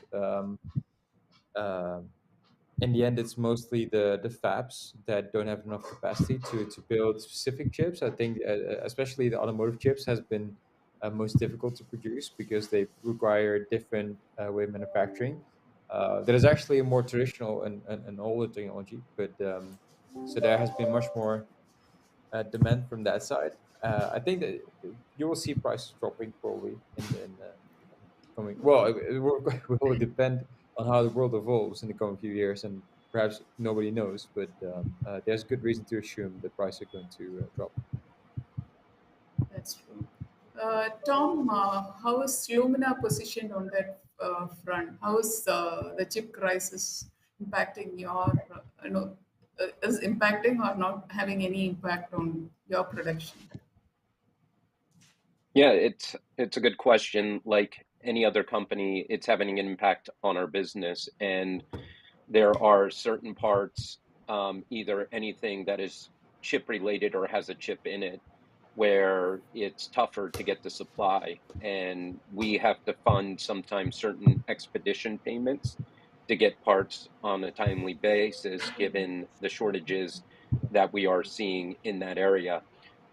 Those expedition payments that we need to pay, they haven't been a significant impact to us from a financial terms, but it is definitely something that we're monitoring. One of the things that we did last year is we have a very specially designed chip that goes into our LiDAR, and it's made of a very specific type of material. And we actually bought our own foundry. It's not a large size foundry, but it's enough to meet our production for the foreseeable future, and then we can expand it from there. And so one of the strategic moves that we've been making to help address and mitigate some of the concerns that we've been having is to become more vertically integrated. We bought a business last year, Optigration, which contains that foundry for us on the chip side. And then a week or so ago, we announced a deal for one of our laser suppliers. So the more that you can kind of control your own supply chain base, it doesn't 100% mitigate the impact, but it gives you a little bit more control. Now, we still need to buy our silicon-based chips from some of the third parties out there, and so we're still susceptible to some of the challenges. But it's something that we monitor on a daily basis. We hired last year a great head of purchasing who ran electronics purchasing at FCA and ZF, a woman by the name of Cheryl Zula, and she's all over this. Thank All right, you. we are up against the clock. Unfortunately, sorry, Shanthi, to interrupt. We are up against the clock, so we're going to have to cut this off here. But Shanthi, thank you so much. Tom, Lex, Kunal, thank you so much for joining us today. Thanks for having us. All right. Sometimes that's how it goes. We are up against the clock there. Thanks for all of them, and apologies to Mathieu for having the technical difficulties there, but that's how it goes sometimes. Okay, so we have to transition here into our next portion, the final portion, really, of today's show. And before I do that, I started saying this before the panel, and I got interrupted by the panel itself. So let me continue what I was saying earlier. We have two events coming up, one in April, one in May. The April event, if you are into cannabis at all, if you're into the business of cannabis, our Benzinga Cannabis Capital Conference coming up on April 19th, 20th, and 21st is going to be the biggest cannabis event that we've ever had. We've been doing this event now for 5 years. This is the biggest one we've ever had. Mike Tyson is going to be there. Executives from all the major cannabis companies are going to be there. It's at the Fontainebleau, Miami Beach. Again, April 19th, 20th, and 21st. Go to benzingaevents.com. benzingaevents.com to learn more. Also, so that's in Miami in April. Also in May in Vegas, Benzinga is co-sponsoring the FinTwit Conference. Benzinga and Lobson Capital are co-sponsoring the FinTwit Conference May 13th and 14th at the Aria Hotel and Casino. Same thing, benzingaevents.com. Learn more, buy your tickets. They are selling out quickly. Cannabis, actually, I just found out we're almost locking that down now. So check it out. Okay. 3 sessions left in this show. Our first one-on-one session, as I said earlier, this is one that we had to pre-record because poor Craig Nicol is over in Australia. It's like 3 a.m. right now for him. So we didn't want to make him do that. we didn't want to make him wake up in the middle of the night and do this. So we pre-recorded this, and here now is my conversation with Craig Nicol, the founder and CEO of Graphene Manufacturing Group. So you two take it away. So Craig, the first thing I want to start off with here is you are, of course, you're the founder and the CEO of GMG. But what prompted you 6 or so years ago to start this company? Yeah, look, that's something that a lot of people have asked, because I left a pretty comfortable corporate role in Shell, and there was a bunch of others who eventually joined from Shell as well. And it's really seeking to find something that has an impact on the world that you could see could, I guess, create the demand or the outcome that you believe was there, and then bring it to the world so that you could create that change that you wanted to see. And what's funny is we're now getting more and more people from these very large companies who want to do the same, and they're saying the same things in the interviews for job applications. I think it's a real point to note that there are a lot of people out there in providing energy right now in its current form, and they see the problems that we all see, and they want to be a part of the change. And I think that was probably what really drove me back 6 years ago to do that. And now, we're lucky enough and hard work enough, and a lot of really, hopefully, good decisions that got to a point where we can create that change at some kind of reasonable level of impact, and then bring more people on to do that. So certainly very excited about where we're at and about what we can do in creating basically a nanomaterial carbon production clean tech company that will reduce emissions and create amazing energy storage systems. Right. So, obviously the name Graphene Manufacturing Group, it's a little bit self-explanatory, but in any case, describe to us the company and what you guys do. Yeah, so we take natural gas and we take it through a continuous process that we have developed ourselves, and we split the carbon atoms out from the natural gas, and we leave hydrogen.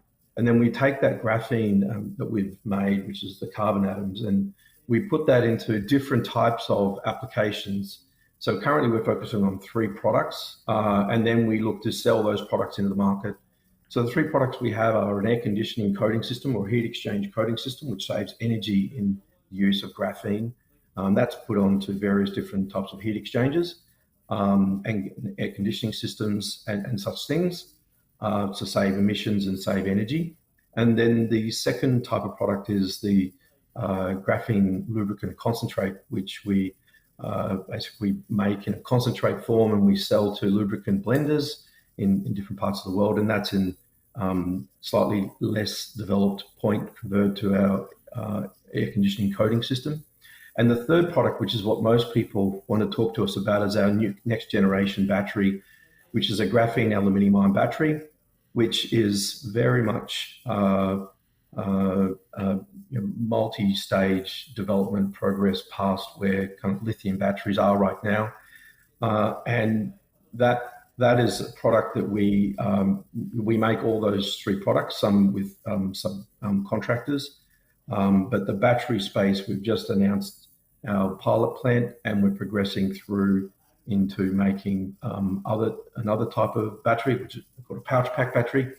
And so it's very exciting. So we've really transformed from making graphene some 5 years ago to now making these ready-made products that people can buy and use our graphene and use all the wondrous forms and the parameters that graphene has to bolt into their existing products or bolt into their existing businesses and use straight away.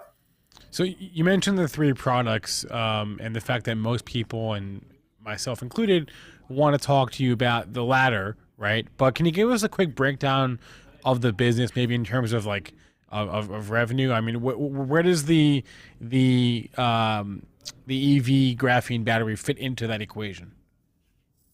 Yeah, so where we're at right now is, you've got Thermal XR, which is our energy saving coating system. That's just starting to get some revenue, and we've been out in the market for that for probably 6 to 12 months in some kind of serious form.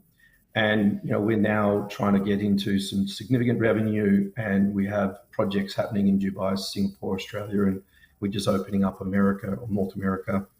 And it's a very prospective opportunity. We're pretty much the only company that makes this product, so we're creating that market demand as well as creating the supply chain and all of the technology that goes around selling that product and making people aware how it works. So that's that focus there. Where it comes to the batteries, though, that's where very large electric vehicle companies have come to talk to us about how we could use our graphene aluminium-ion batteries in those. It's a super fast charging battery, available for thousands of cycles, highly recyclable, uses only carbon or graphene and aluminium. There's no copper, lithium, manganese, cobalt, iron, phosphate. It's just graphene and aluminium. So it's a low cost, highly available material source battery, which also operates as a supercapacitor. So it provides many things that currently the lithium battery, which obviously is the main technology out of play and is needed to get to where we need to for this transition to occur as fast as we can. So we have a number of different types of vehicle manufacturers who are wanting to talk to us about this. But of course, we're only 1 year into the development cycle of it, and we're really looking at how to accelerate that with these development partners and bring this to market faster with these large EV companies, right. and those are conversations we're having right now. Would you say though that that's where you intend the future of the business to be? Yeah, I think it has a natural home. We have the ability to have basically no cooling. We have the ability to have a very high amps discharge, a very high power. We have the ability to be, in the end, much higher energy density than lithium. We have 3 electrons, so basically we have 3 times the energy density potential than lithium. So the potential to get up to 1,000 watt hours per liter or watt hours per kilogram is there. We've just got to do the work, and then we've then got the ability to do all sorts of various different types of technology changes that will come with our battery because it has such high power density, right. Up to 7,000 watts per kilogram, that you could in fact have a distributed battery system. You could design the car the way you wanted it and then put the battery where you wanted it. You could go back to those type of ideals, whereas right now the lithium battery really has dominated the vehicle design, and it's taken over where the cooling system is, how you store the batteries for fire and other different types of mechanisms or safety issues. And then you've also got to manage the type of motor system that you have to limit the current draw on lithium. So there's a number of things that you currently have inbuilt into EVs, which are actually fundamentally around the lithium chemistry. And when you come along with an aluminium-ion battery, which is effectively no fire risk, no cooling required, it has massive power availability, very good energy density, possibly in the end much better than where lithium is. It has the potential to rethink an EV car to make it even simpler and lower cost. Sure. So then let's ask the obvious question: why hasn't anyone done that? Well, right now we're sitting at the highest energy density of any aluminium-ion battery company or even science stated globally. So if anyone can do it right now, it's probably us, and it takes time to bring a new technology to market. we're sitting about 150 watt hours per kilogram. But that's likely without cooling. And when you include cooling for lithium, you're probably back to about 140 watt hours per kilogram if you just look at a Tesla S. So we're at or about where lithium is, but we've only put 6 months worth of work into developing this battery where it is now. So that's where we are. Lithium batteries had 30 years of scaling. We can use all the technology that the manufacturers are using for lithium. We can use all that same technology to manufacture the product, but we just have different chemistry, nanochemistry. It's fundamentally based on graphene, and it has, as I said, 3 times more electrons. So in the end, it has the potential to be a complete game changer. And I think there are some very large companies out there who realize that, and that's why they're talking to us. You have manganese, which is 2 electrons, so you have the potential there, but it's only still 2 electrons. So the energy density is still not going to be as good as aluminium. Aluminium is the most abundant material out there, apart from carbon. So you put together and it's highly recyclable. So it has many supply chain issues, which I think lithium batteries are just going to go see more and more of as we try to scale with all the constraints we have right now and geopolitical issues. So what is your pitch then to the automakers? Use this battery. Use this kind of battery. So we're ultimately designing a product that can be swapped out with lithium-ion batteries. That's what we're designing. So you don't need to take our tech right now. Eventually, you could even get it designed so someone can drive in their car and swap their batteries out for ours. That's where we want. That's years away, but that is a potential. We expect to be able to have that ability and grandfather all of the lithium-ion technology, kind of electronics, so that we can come in and help out. Because right now we need every damn solution we possibly can get to market to create this transition. So we want to add to lithium-ion battery value chain optionality and bring our market as much as possible. So how we're trying to do that is we're putting together the coalition of the willing. When you launch a new chemistry technology for batteries, it's not easy, as I was saying. So we have we've joined with Bosch to work on our manufacturing of our cells in the downstream. We've joined with Wood, who's a very large engineering company, for our graphene manufacturing process to scale that. We're talking to large material manufacturers for aluminium supply and working with them on that.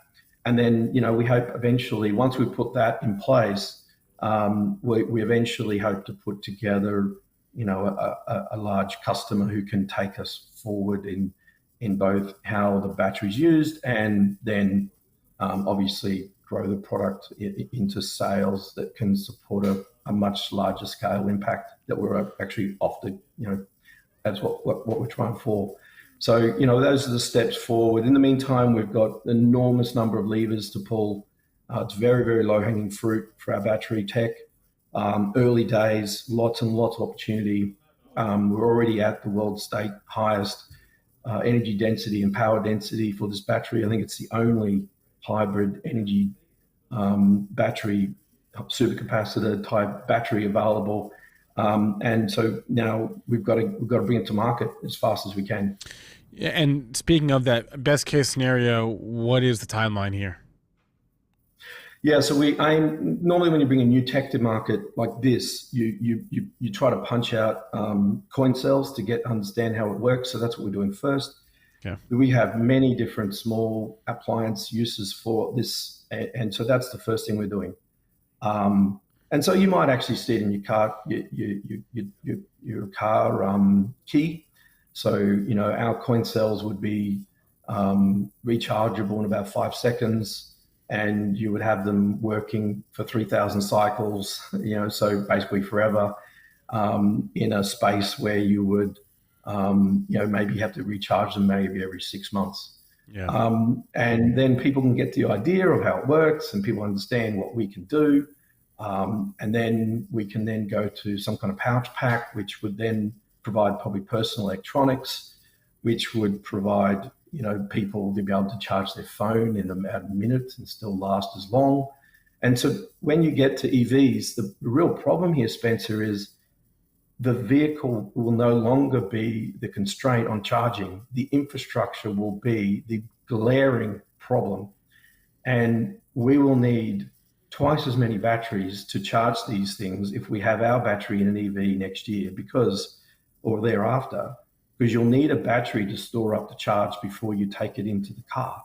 And that's going to be the challenge. So, I think our batteries the infrastructure is just not ready for a really fast charging, really fast charging in mass anyway.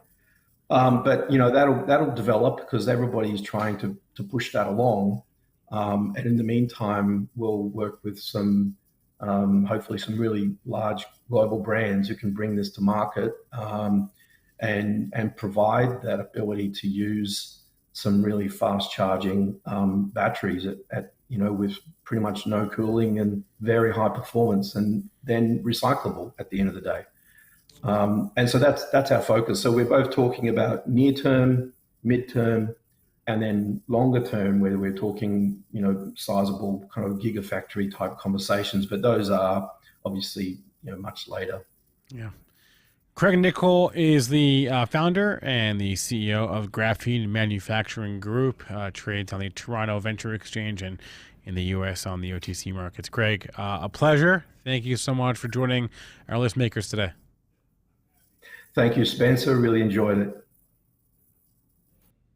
Oh, I'm back.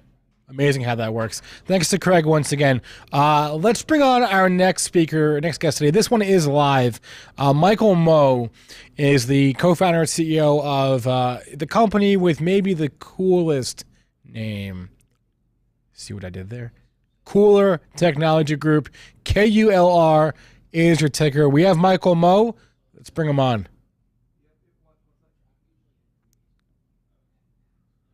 Michael Moe coming on the show. KULR Technology Group, again, ticker KULR. I see him here, lurking. There he is.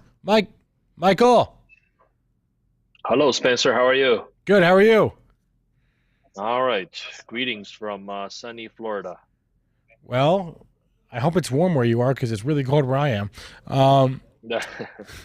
Let's talk about KULR. For the people I never want to assume, even though it's like an EV focused show and our audience knows what's what, I never want to assume that everyone watching this knows anything at all about anything. So tell people who don't know, what is KULR? What do you do? Well, KULR. Well, thanks, Spencer. KULR. We focus on thermal management.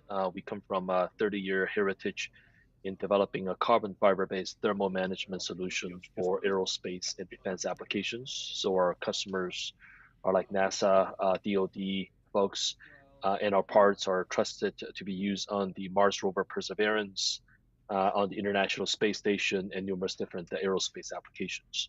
Our mission now is to take these space-proven technologies and apply to the world of electronics and batteries and make them cooler, lighter, and safer. Can you explain the focus as in terms of why you've decided to focus on that route as opposed to any other type of vehicle market? Oh, you mean for electrical vehicles? Yeah. Yeah. Electrical vehicles, especially on the battery side, thermal management and safety, we believe it's a bottleneck at this moment. So we develop a lot of technology around thermal management to make it cooler. So some of the applications, like your last guest was talking about, fast charging capabilities. One of the bottleneck is cooling. So we want to contribute to that. And then the other big aspect is safety. So EVs doing transportation, doing usage, doing charging, and also doing second life and recycling applications. We believe safety is a critical component for that to give more confidence in the consumer, in the public, with regulators. So we'd like to contribute our expertise and solve these problems in these large markets. Can you go into more detail about the kind of, or about your technology and about your IP and how it can relate to the global EV market? To the EV, yeah. So we provide battery thermal management and safety technology for EV. Our technology include battery safety testing, battery pack safe design, and also the battery storage and transportation solutions for recycling. All these technology that we have developed is in partnership with NASA. That's used on the numerous different space programs. So now we're bringing them to helping EV customers to test for their battery pack safety, for qualify for certifications. We have electric plane customers that we help them to solve their the fire problems or go through certification for EU programs as well as US FAA programs. We also work with FAA to introduce our technology for them to use as a standard for testing for electric plane safety. So EV, like e-mobility for us, Spencer, is a broader term that includes electric vehicles, electric planes, e-bikes, scooters. We had the hoverboard incident a few years back. People got hurt, houses got burned down, and then we like to solve those kind of problems and issues as well. Yeah. Can you maybe explain more about what the challenges are to the, I guess, EV battery? What's the word I'm looking for here? The EV battery universe? Well, from kind of where we're sitting, we think that some of the safety, sustainability things are big challenges. I'm at the International Battery Seminar in Florida today, so you see the backdrop. A lot of conversation around safety, a lot of conversation around recycling, logistics. Obviously new battery chemistry, which is takes a long time to bring to market, but we still have to live with the existing chemistry, the lithium iron. And some people talk about solid state batteries, but turns out that solid state batteries actually burns hotter than our current battery. Our current battery burns up to about 1,000 degrees or 11 degrees C. Solid state batteries can burn up to 18 degrees C. So you could potentially have even more of a hazardous event if it's not done right. So we think that the safety aspect of it is going to be with us for a while. You saw some of the incidents in the last few weeks about certain cars being transported over the boat, and the boat caught fire, and the cars all got burned. That's all part of the the risk now that we as a supply chain, as a whole industry face. So to bring that awareness, to bring more confidence to consumer, to regulators is I think it's very important. But how do you convince? Like, it's one thing to have like a government contract, right? But how do you convince like the automakers and the manufacturers here to take this seriously? Yeah, I think they are already taking seriously. Yeah, I mean, you had a couple of EV manufacturers already had huge recalls in 2021. All in the orders of hundreds of millions, and there's one case that's over $1 billion. So it's already making a real impact on their bottom line, and there's some reputational risk as well. So I think that all from EV to energy storage, they're all fully aware of this. So everybody's rushing to get a solution on this. And also it's regulation. Frankly, regulation is much needed, and regulation is kind of a little bit behind. China's got a GTR 20 regulation on EV. Around this conference, a lot of conversation around US, regulation around that. So we believe that regulation is going to come. That's going to, require certain safety standards around EV and battery storage. On the battery storage side, I know it's an EV talk, but on battery storage side, California is already introducing new regulations. New York Fire Department is introducing new regulations. So more of that stuff is coming. Yeah. Okay. As far as KULR is concerned, What is the next catalyst that we need to be aware of? Well, we've been, 2021 was a really important and pivotal year for us. We invest a lot in our people, product development, and our infrastructure. We built our executive team with decades of experience. And the key thing for us, is to take the space-proven technology and reduce the costs and increase the, the production volume of that. So those are going to be the catalysts for us. We've been working with a lot of customer engagements, testing, certification, which takes quite a bit of time. But once we get through those hurdles, it's about scaling up, right? So we moved to a new facility that's 3 times bigger. Invest a lot in the automation equipment, in our people, in our process. We're in the process of getting ISO 9001. So all those are gonna hopefully pay off in 2022 and beyond. And we're insourcing a lot of the supply chain and logistics to North America to remove the uncertainty around supply chain and also the escalating logistic costs around the world. So those are just managing our risk and then get a better handle on all these different pieces. So that's what we'll be investing in, and I think those will be the catalysts, kind of the foundation for the catalysts. And customer wins, partnership wins. Those are going to be the kind of the top line drivers for us. And then just last one here for you, Michael. What's the biggest thing standing in KULR's way right now? If you don't succeed, why not? What happened? I think it's just shame on us. I think the market is so ready for solutions like ours. The industry, like right behind me, the conference is the biggest conference they've ever had. 1,200 people plus virtual. So the industry is growing fast. Safety, regulation, thermal management is one of the key topics for the industry. We build our team, we build our technology. We got to execute. If we don't succeed, it's shame on us. Yeah. Michael Mo, the CEO and the co-founder of KULR Technology, ticker is KULR. Michael, thanks for taking time out of the conference to hop on with us today for a few. Thank you so much, Spencer. All right. Have a wonderful day. All right, everyone. Let's do this. Let's bring on the last guest of the day. We saved the most anticipated segment for last. That was intentional. Yeah. We wanted to make you all wait. No, that's just the way it worked out, honestly. David Michery is the CEO of Mullen Technologies. I don't know this for sure, but I think the chat has heard of this one. I'm getting the sense that you all know this company or know this stock. Yeah, it seems like you do. Seems like we got a pretty divided opinion on Mullen.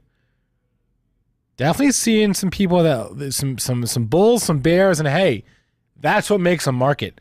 Producer, do we have David here? If so, can we bring him on? He says, give 1 second. I see David here, but we're reconfiguring some audio and stuff in the background, so and some video. All right, so guys, smash the like button. David Michery from Mullen Technologies coming on here momentarily. I promise I won't delay any more than I have to. Producer Rohan, whenever you're ready, bring him on the show, and let's get going here. Hey, there he is. David, welcome to Benzinga's EV Listmaker Show. Well, thank you. Thank you for having me. First off, very nice background. You probably win today for having the coolest background of the day. I don't even quite know where to start, honestly, because there's a lot to discuss, and the longer I wait, the less time we have. So maybe I should just jump right in here. Let's start with the obvious question here. How do you explain the excitement around your company the last couple of months? Well, we got a nice car, got some good battery technology, and we want to put Americans back to work by building great products here in America. So our focus is specifically and primarily to create jobs in this country and build great products that we can be proud of. Yeah. It just loaded. Does that take you by surprise at all? Not really. Okay. You know, you try to stay even keel right across the middle. When things are really great, you don't get overly excited. When things aren't going so well, you don't get depressed, and you try to be focused and execute on your objectives, and hopefully the market will react to your progress. So that's kind of the plan. All right. So for people that don't know, Mullen, you've got the Mullen 5. For the skeptics out there, go ahead and sell them on the Mullen 5 right now. Well, let's start with it's beautiful. I intentionally wanted to make this car sexy, but yet I wanted it to be aggressive. I wanted the vehicle to break some boundaries. I felt that me as a car enthusiast, that I had an opportunity to work with some of the best people on the planet to get a product made, researched it, designed it, did everything here in the US, brought in some good partners, went out and brought in Andreas Thurner from Thurner Designs, who is renowned for his build on the Rolls-Royce Ghost. And I sat him down and I said, hey, look, I want to do something real special here. It's an opportunity for me to take a product from inception and take it all the way through to the delivery to the consumer. And I wanted to create not just a vehicle that had performance, but a vehicle that was sexy. And I really want to credit, Elon Musk and Tesla for opening the door for all of the EV guys, including myself, to give us an opportunity to be successful. And at the end of the day, when we sat down and we looked at what we wanted to do and what people were doing, we said, listen, it doesn't have to be a cheap car. It doesn't have to be a small car. It doesn't have to be compete for the cheapest car in America, but it has to be something that is appealing. And I hate to say it, but sex does sell, and performance is definitely something that garners a lot of attention. So we tried to bridge all of the gaps, and I sat with Andreas and I commissioned him to deliver what I had conceptually thought about for many years and actually put it on paper. And then from that conceptual rendition to a vehicle that we debuted on November 17th. And I was able to add features that I thought were important, not only from, let's call it the aesthetics perspective, but important because they reduce weight. With electric vehicles, one of the most important things is weight. The more weight you can reduce, the more efficient the vehicle becomes. And I thought about this, and one of the things that I personally like about vehicles, I'm attracted to rims and calipers and rotors. Why? Because I feel like that's the shoes of the vehicle. That's the first thing you see. Some of the most exotic, fast cars on the planet all have carbon ceramic rotors because they stop. They offer exceptional stopping ability. And they look good. And they're extremely light. So I thought to myself, well, hell, if we're going to build a vehicle that is going to go real fast, we got to be able to stop it real fast. And what better way to do it than carbon ceramics? I really didn't care about the price, the added price to ensure that I could stop the vehicle and give it a good look, but more importantly, reduce almost 200 pounds of weight off of all four sides of that vehicle. That to me was the most important part. Forget about the 23-inch magnesium wheels, forget about the 15-inch carbon ceramic rotors, the big brake kit. I mean, it's a good-looking car, but it's practical and it's efficient and it can stop. Yeah. Then we decided, hey, we want to go. I'm sorry to interrupt. Can you give us an update on pre-orders, or and if not, when we will get an update on that? We haven't disclosed that publicly, so with all due respect, that would have to be released through a public disclosure, and then we could then obviously comment on that. Fair enough. A lot of questions in the chat, but just people wanting to know when your earnings date is. Have you scheduled that yet? No, we have not. Okay. One of the lessons we've learned here in the past couple of years, especially as we've seen this proliferation of new EV companies, is in some respects the timing wasn't ideal because a lot of these companies are expanding now into what became a chip shortage that nobody saw coming. We've seen across the board production delays, companies trying to lower the bar for themselves. How will Mullen sort of avoid those pitfalls?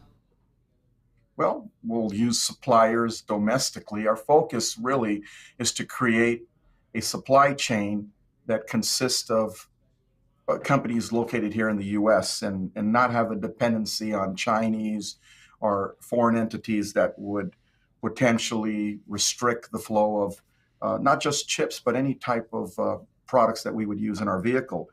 The entire ecosystem from beginning to end for us, meaning Mullen, not just the industry, is going to be American. Not only are we going to build this car in Tunica, Mississippi, we're also going to create the supply chain from Detroit all the way down into Florida, right down that automotive corridor.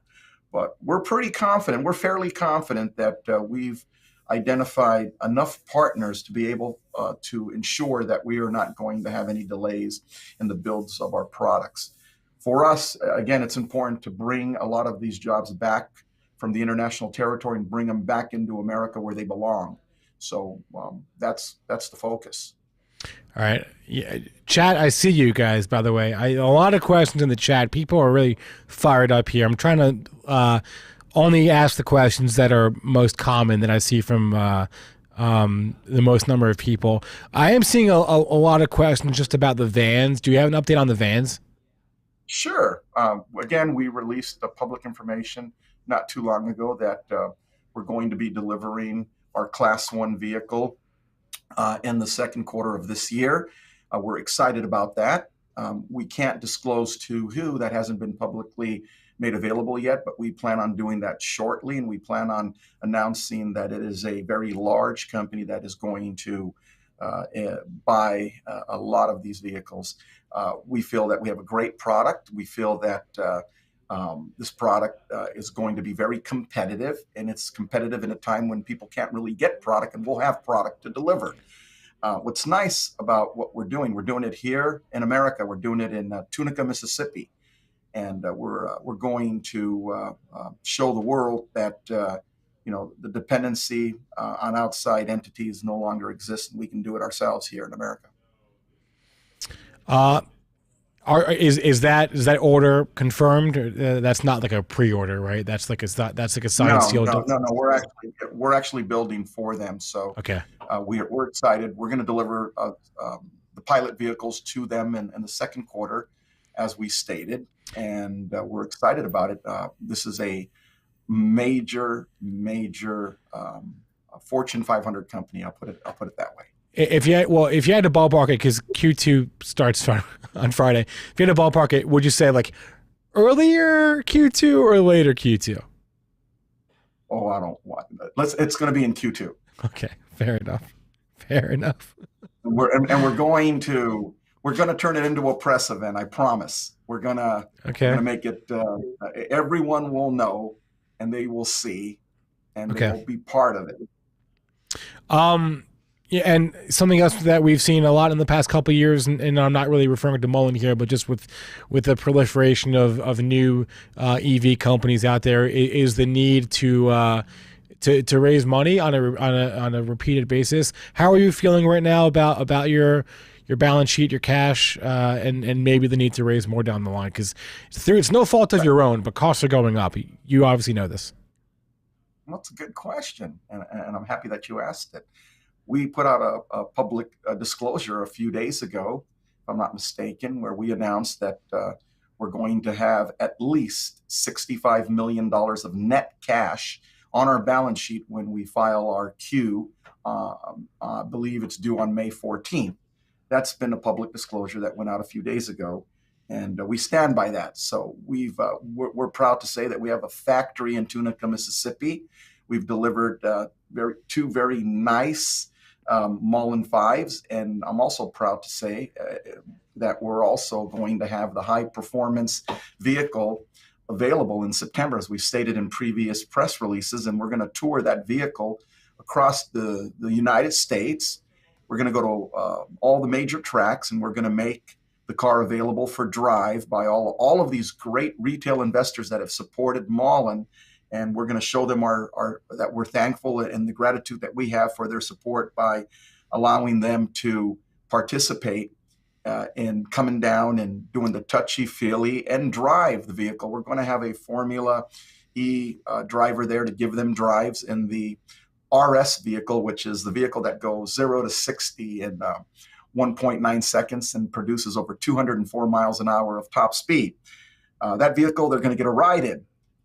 The normal high-performance Mullen 5, which is a fully drivable and functional vehicle, will have multiple vehicles available for them to test drive, and they'll be able to go around the track and experience what our product is like, an actual vehicle that can go 150 plus miles an hour and fully functional and with all of the performance that we've claimed over the last several months that we're ready to deliver. We're going to deliver, and that will take place in the fourth quarter.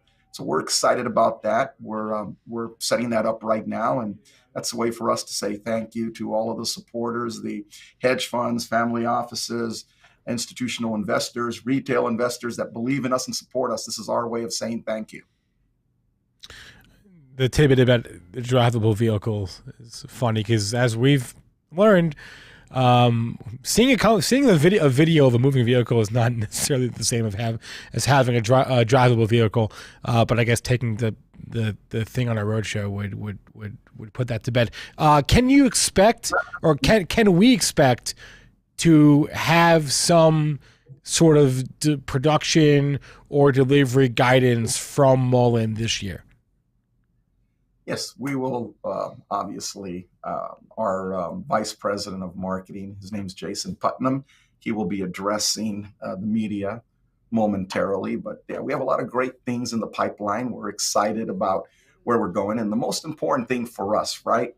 With Mullen, you can actually get in a vehicle and you can actually drive it. And I mean, you can go 150 miles an hour today.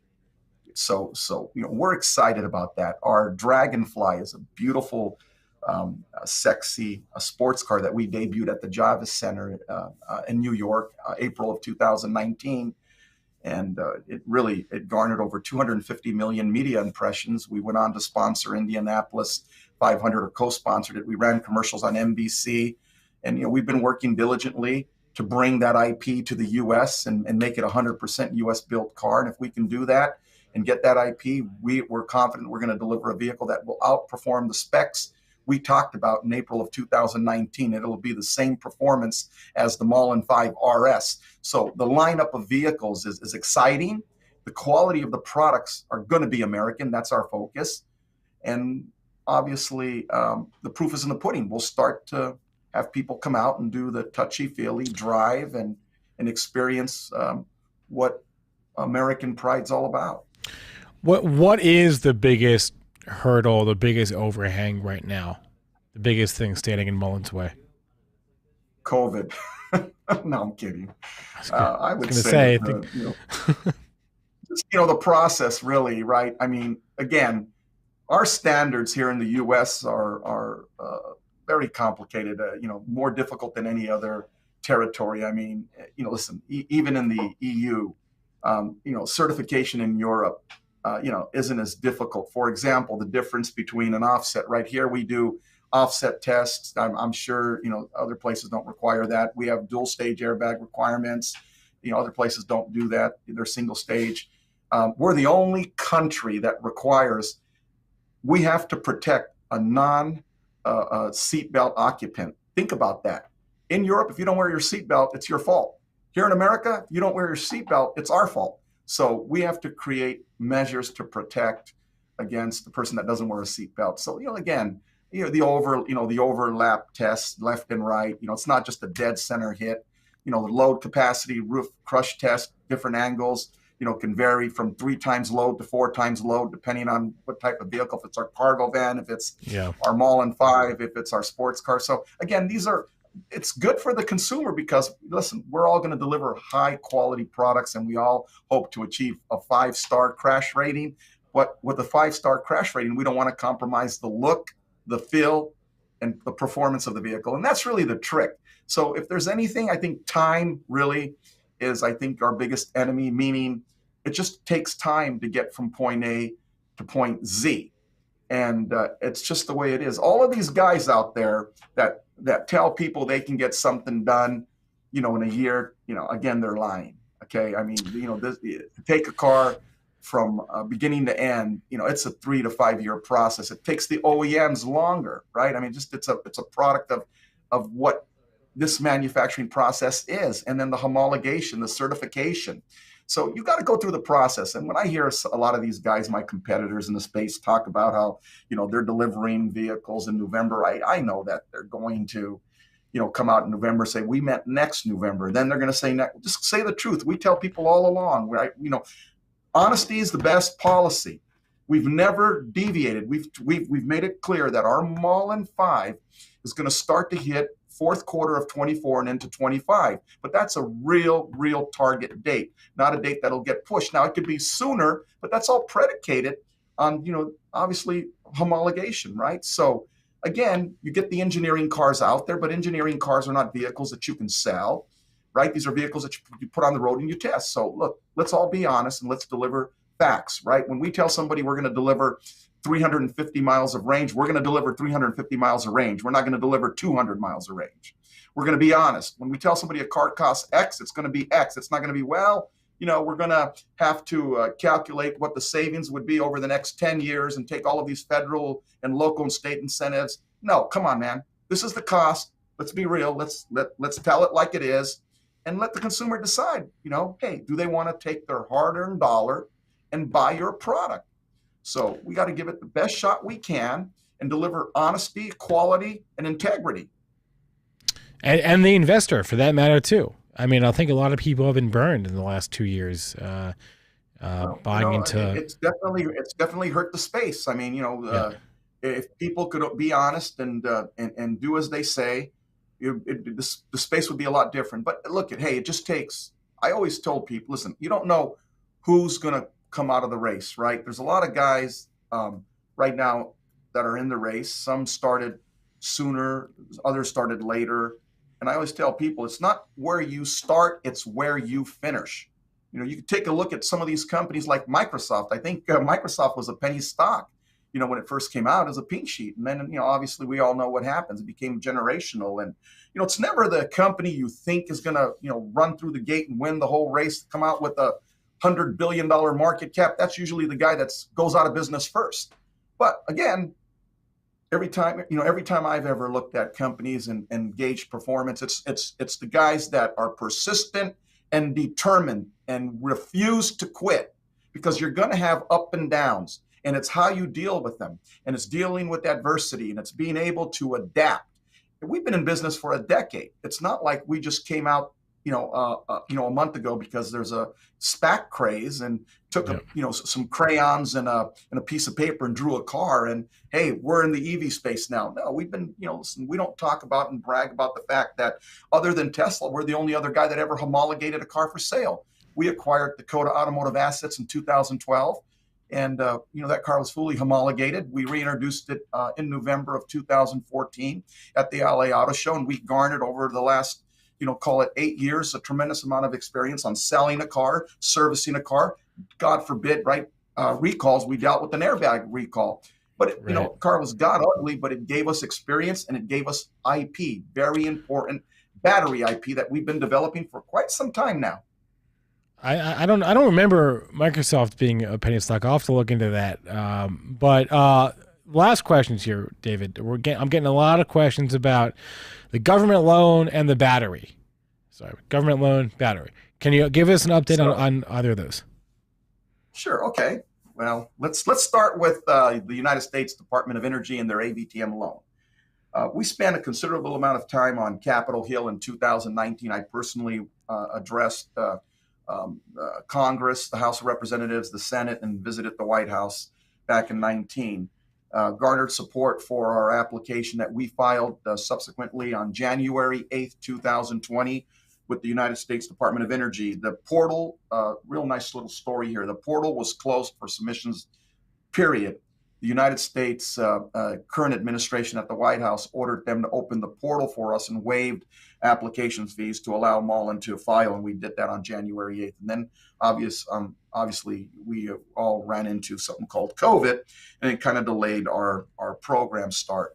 The good news is the plan has changed. So a lot of great things have happened. When we filed on January 8th, and that application, I believe, is publicly available, Mullen didn't have a factory. Mullen had one vehicle called the K50 and had a plan to build a facility from the ground up that was very cost intensive, and it was going to be in the state of Washington and Spokane specifically. And when we got the opportunity to buy a facility that was about 5 to 6 years old, that had state-of-the-art assembly equipment, and it was a seizure that was done. It was the former Green Tech Automotive operations.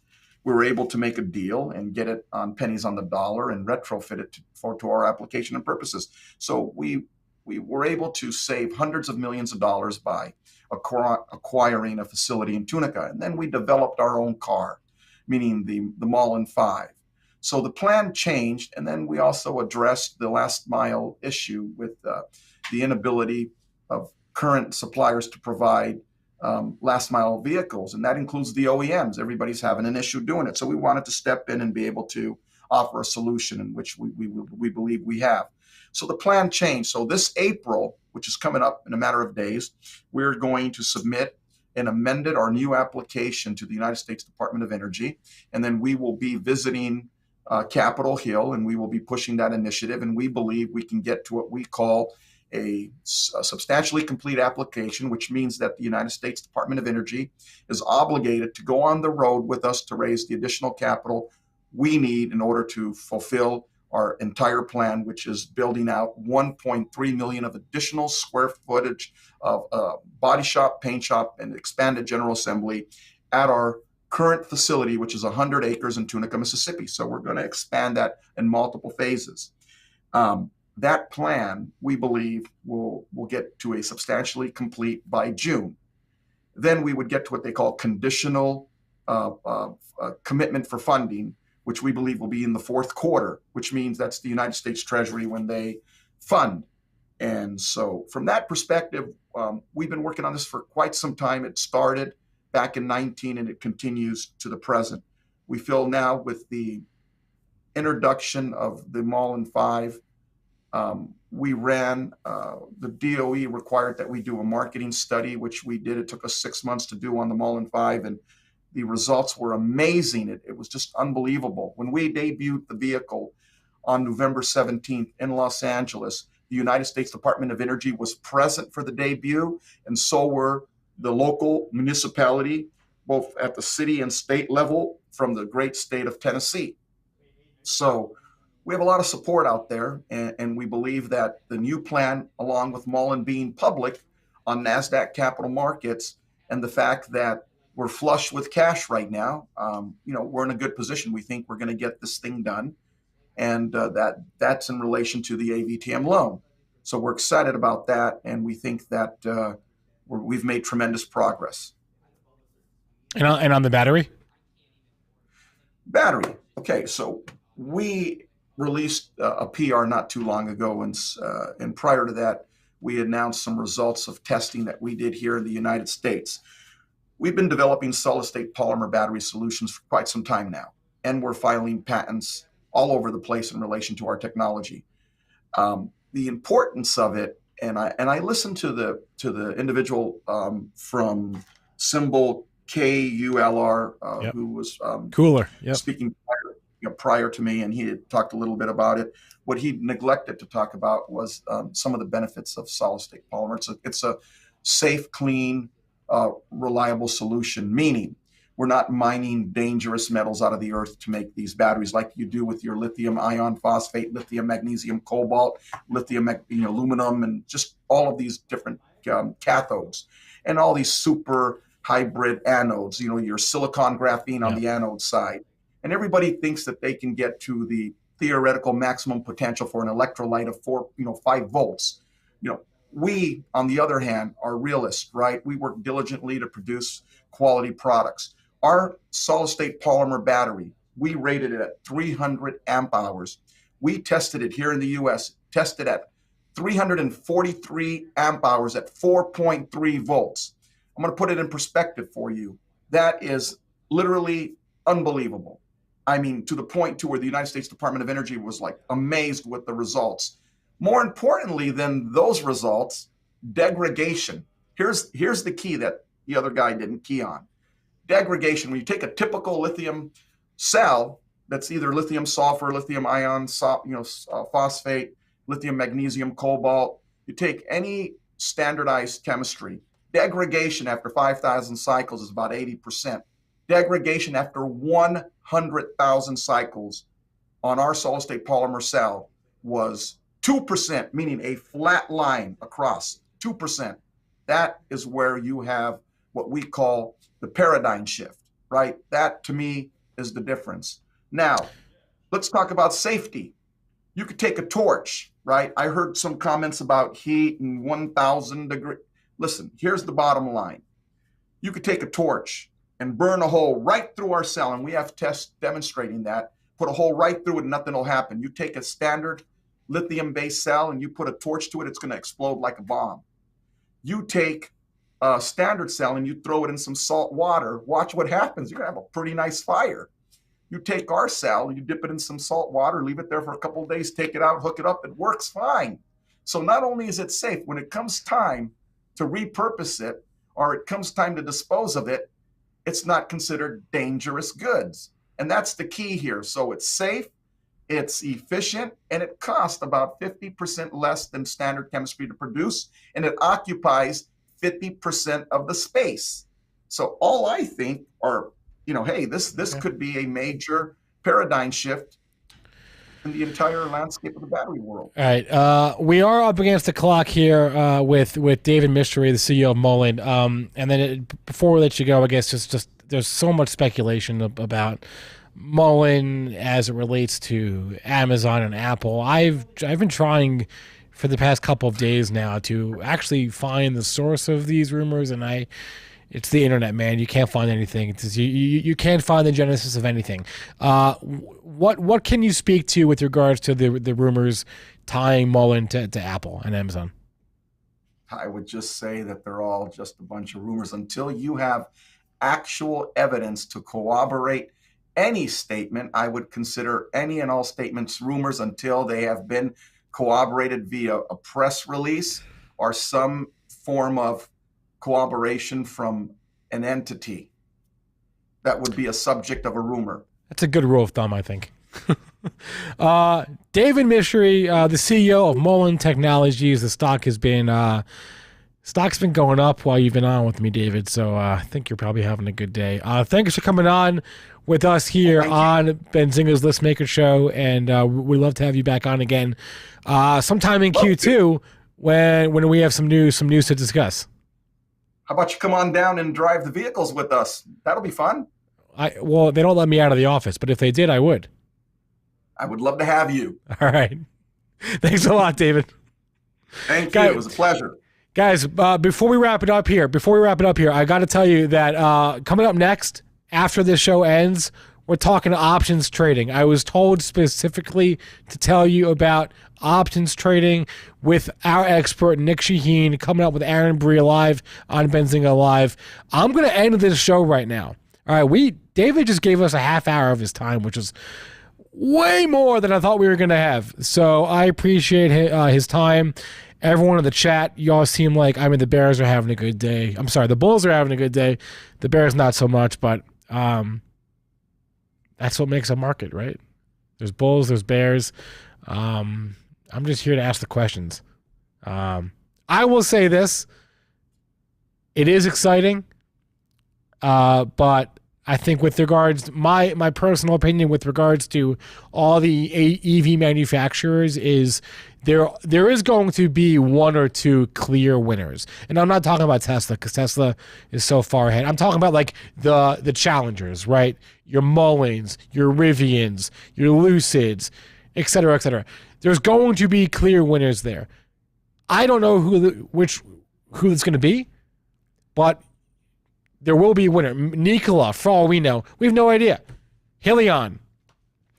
They're not all going to win, but some of them will.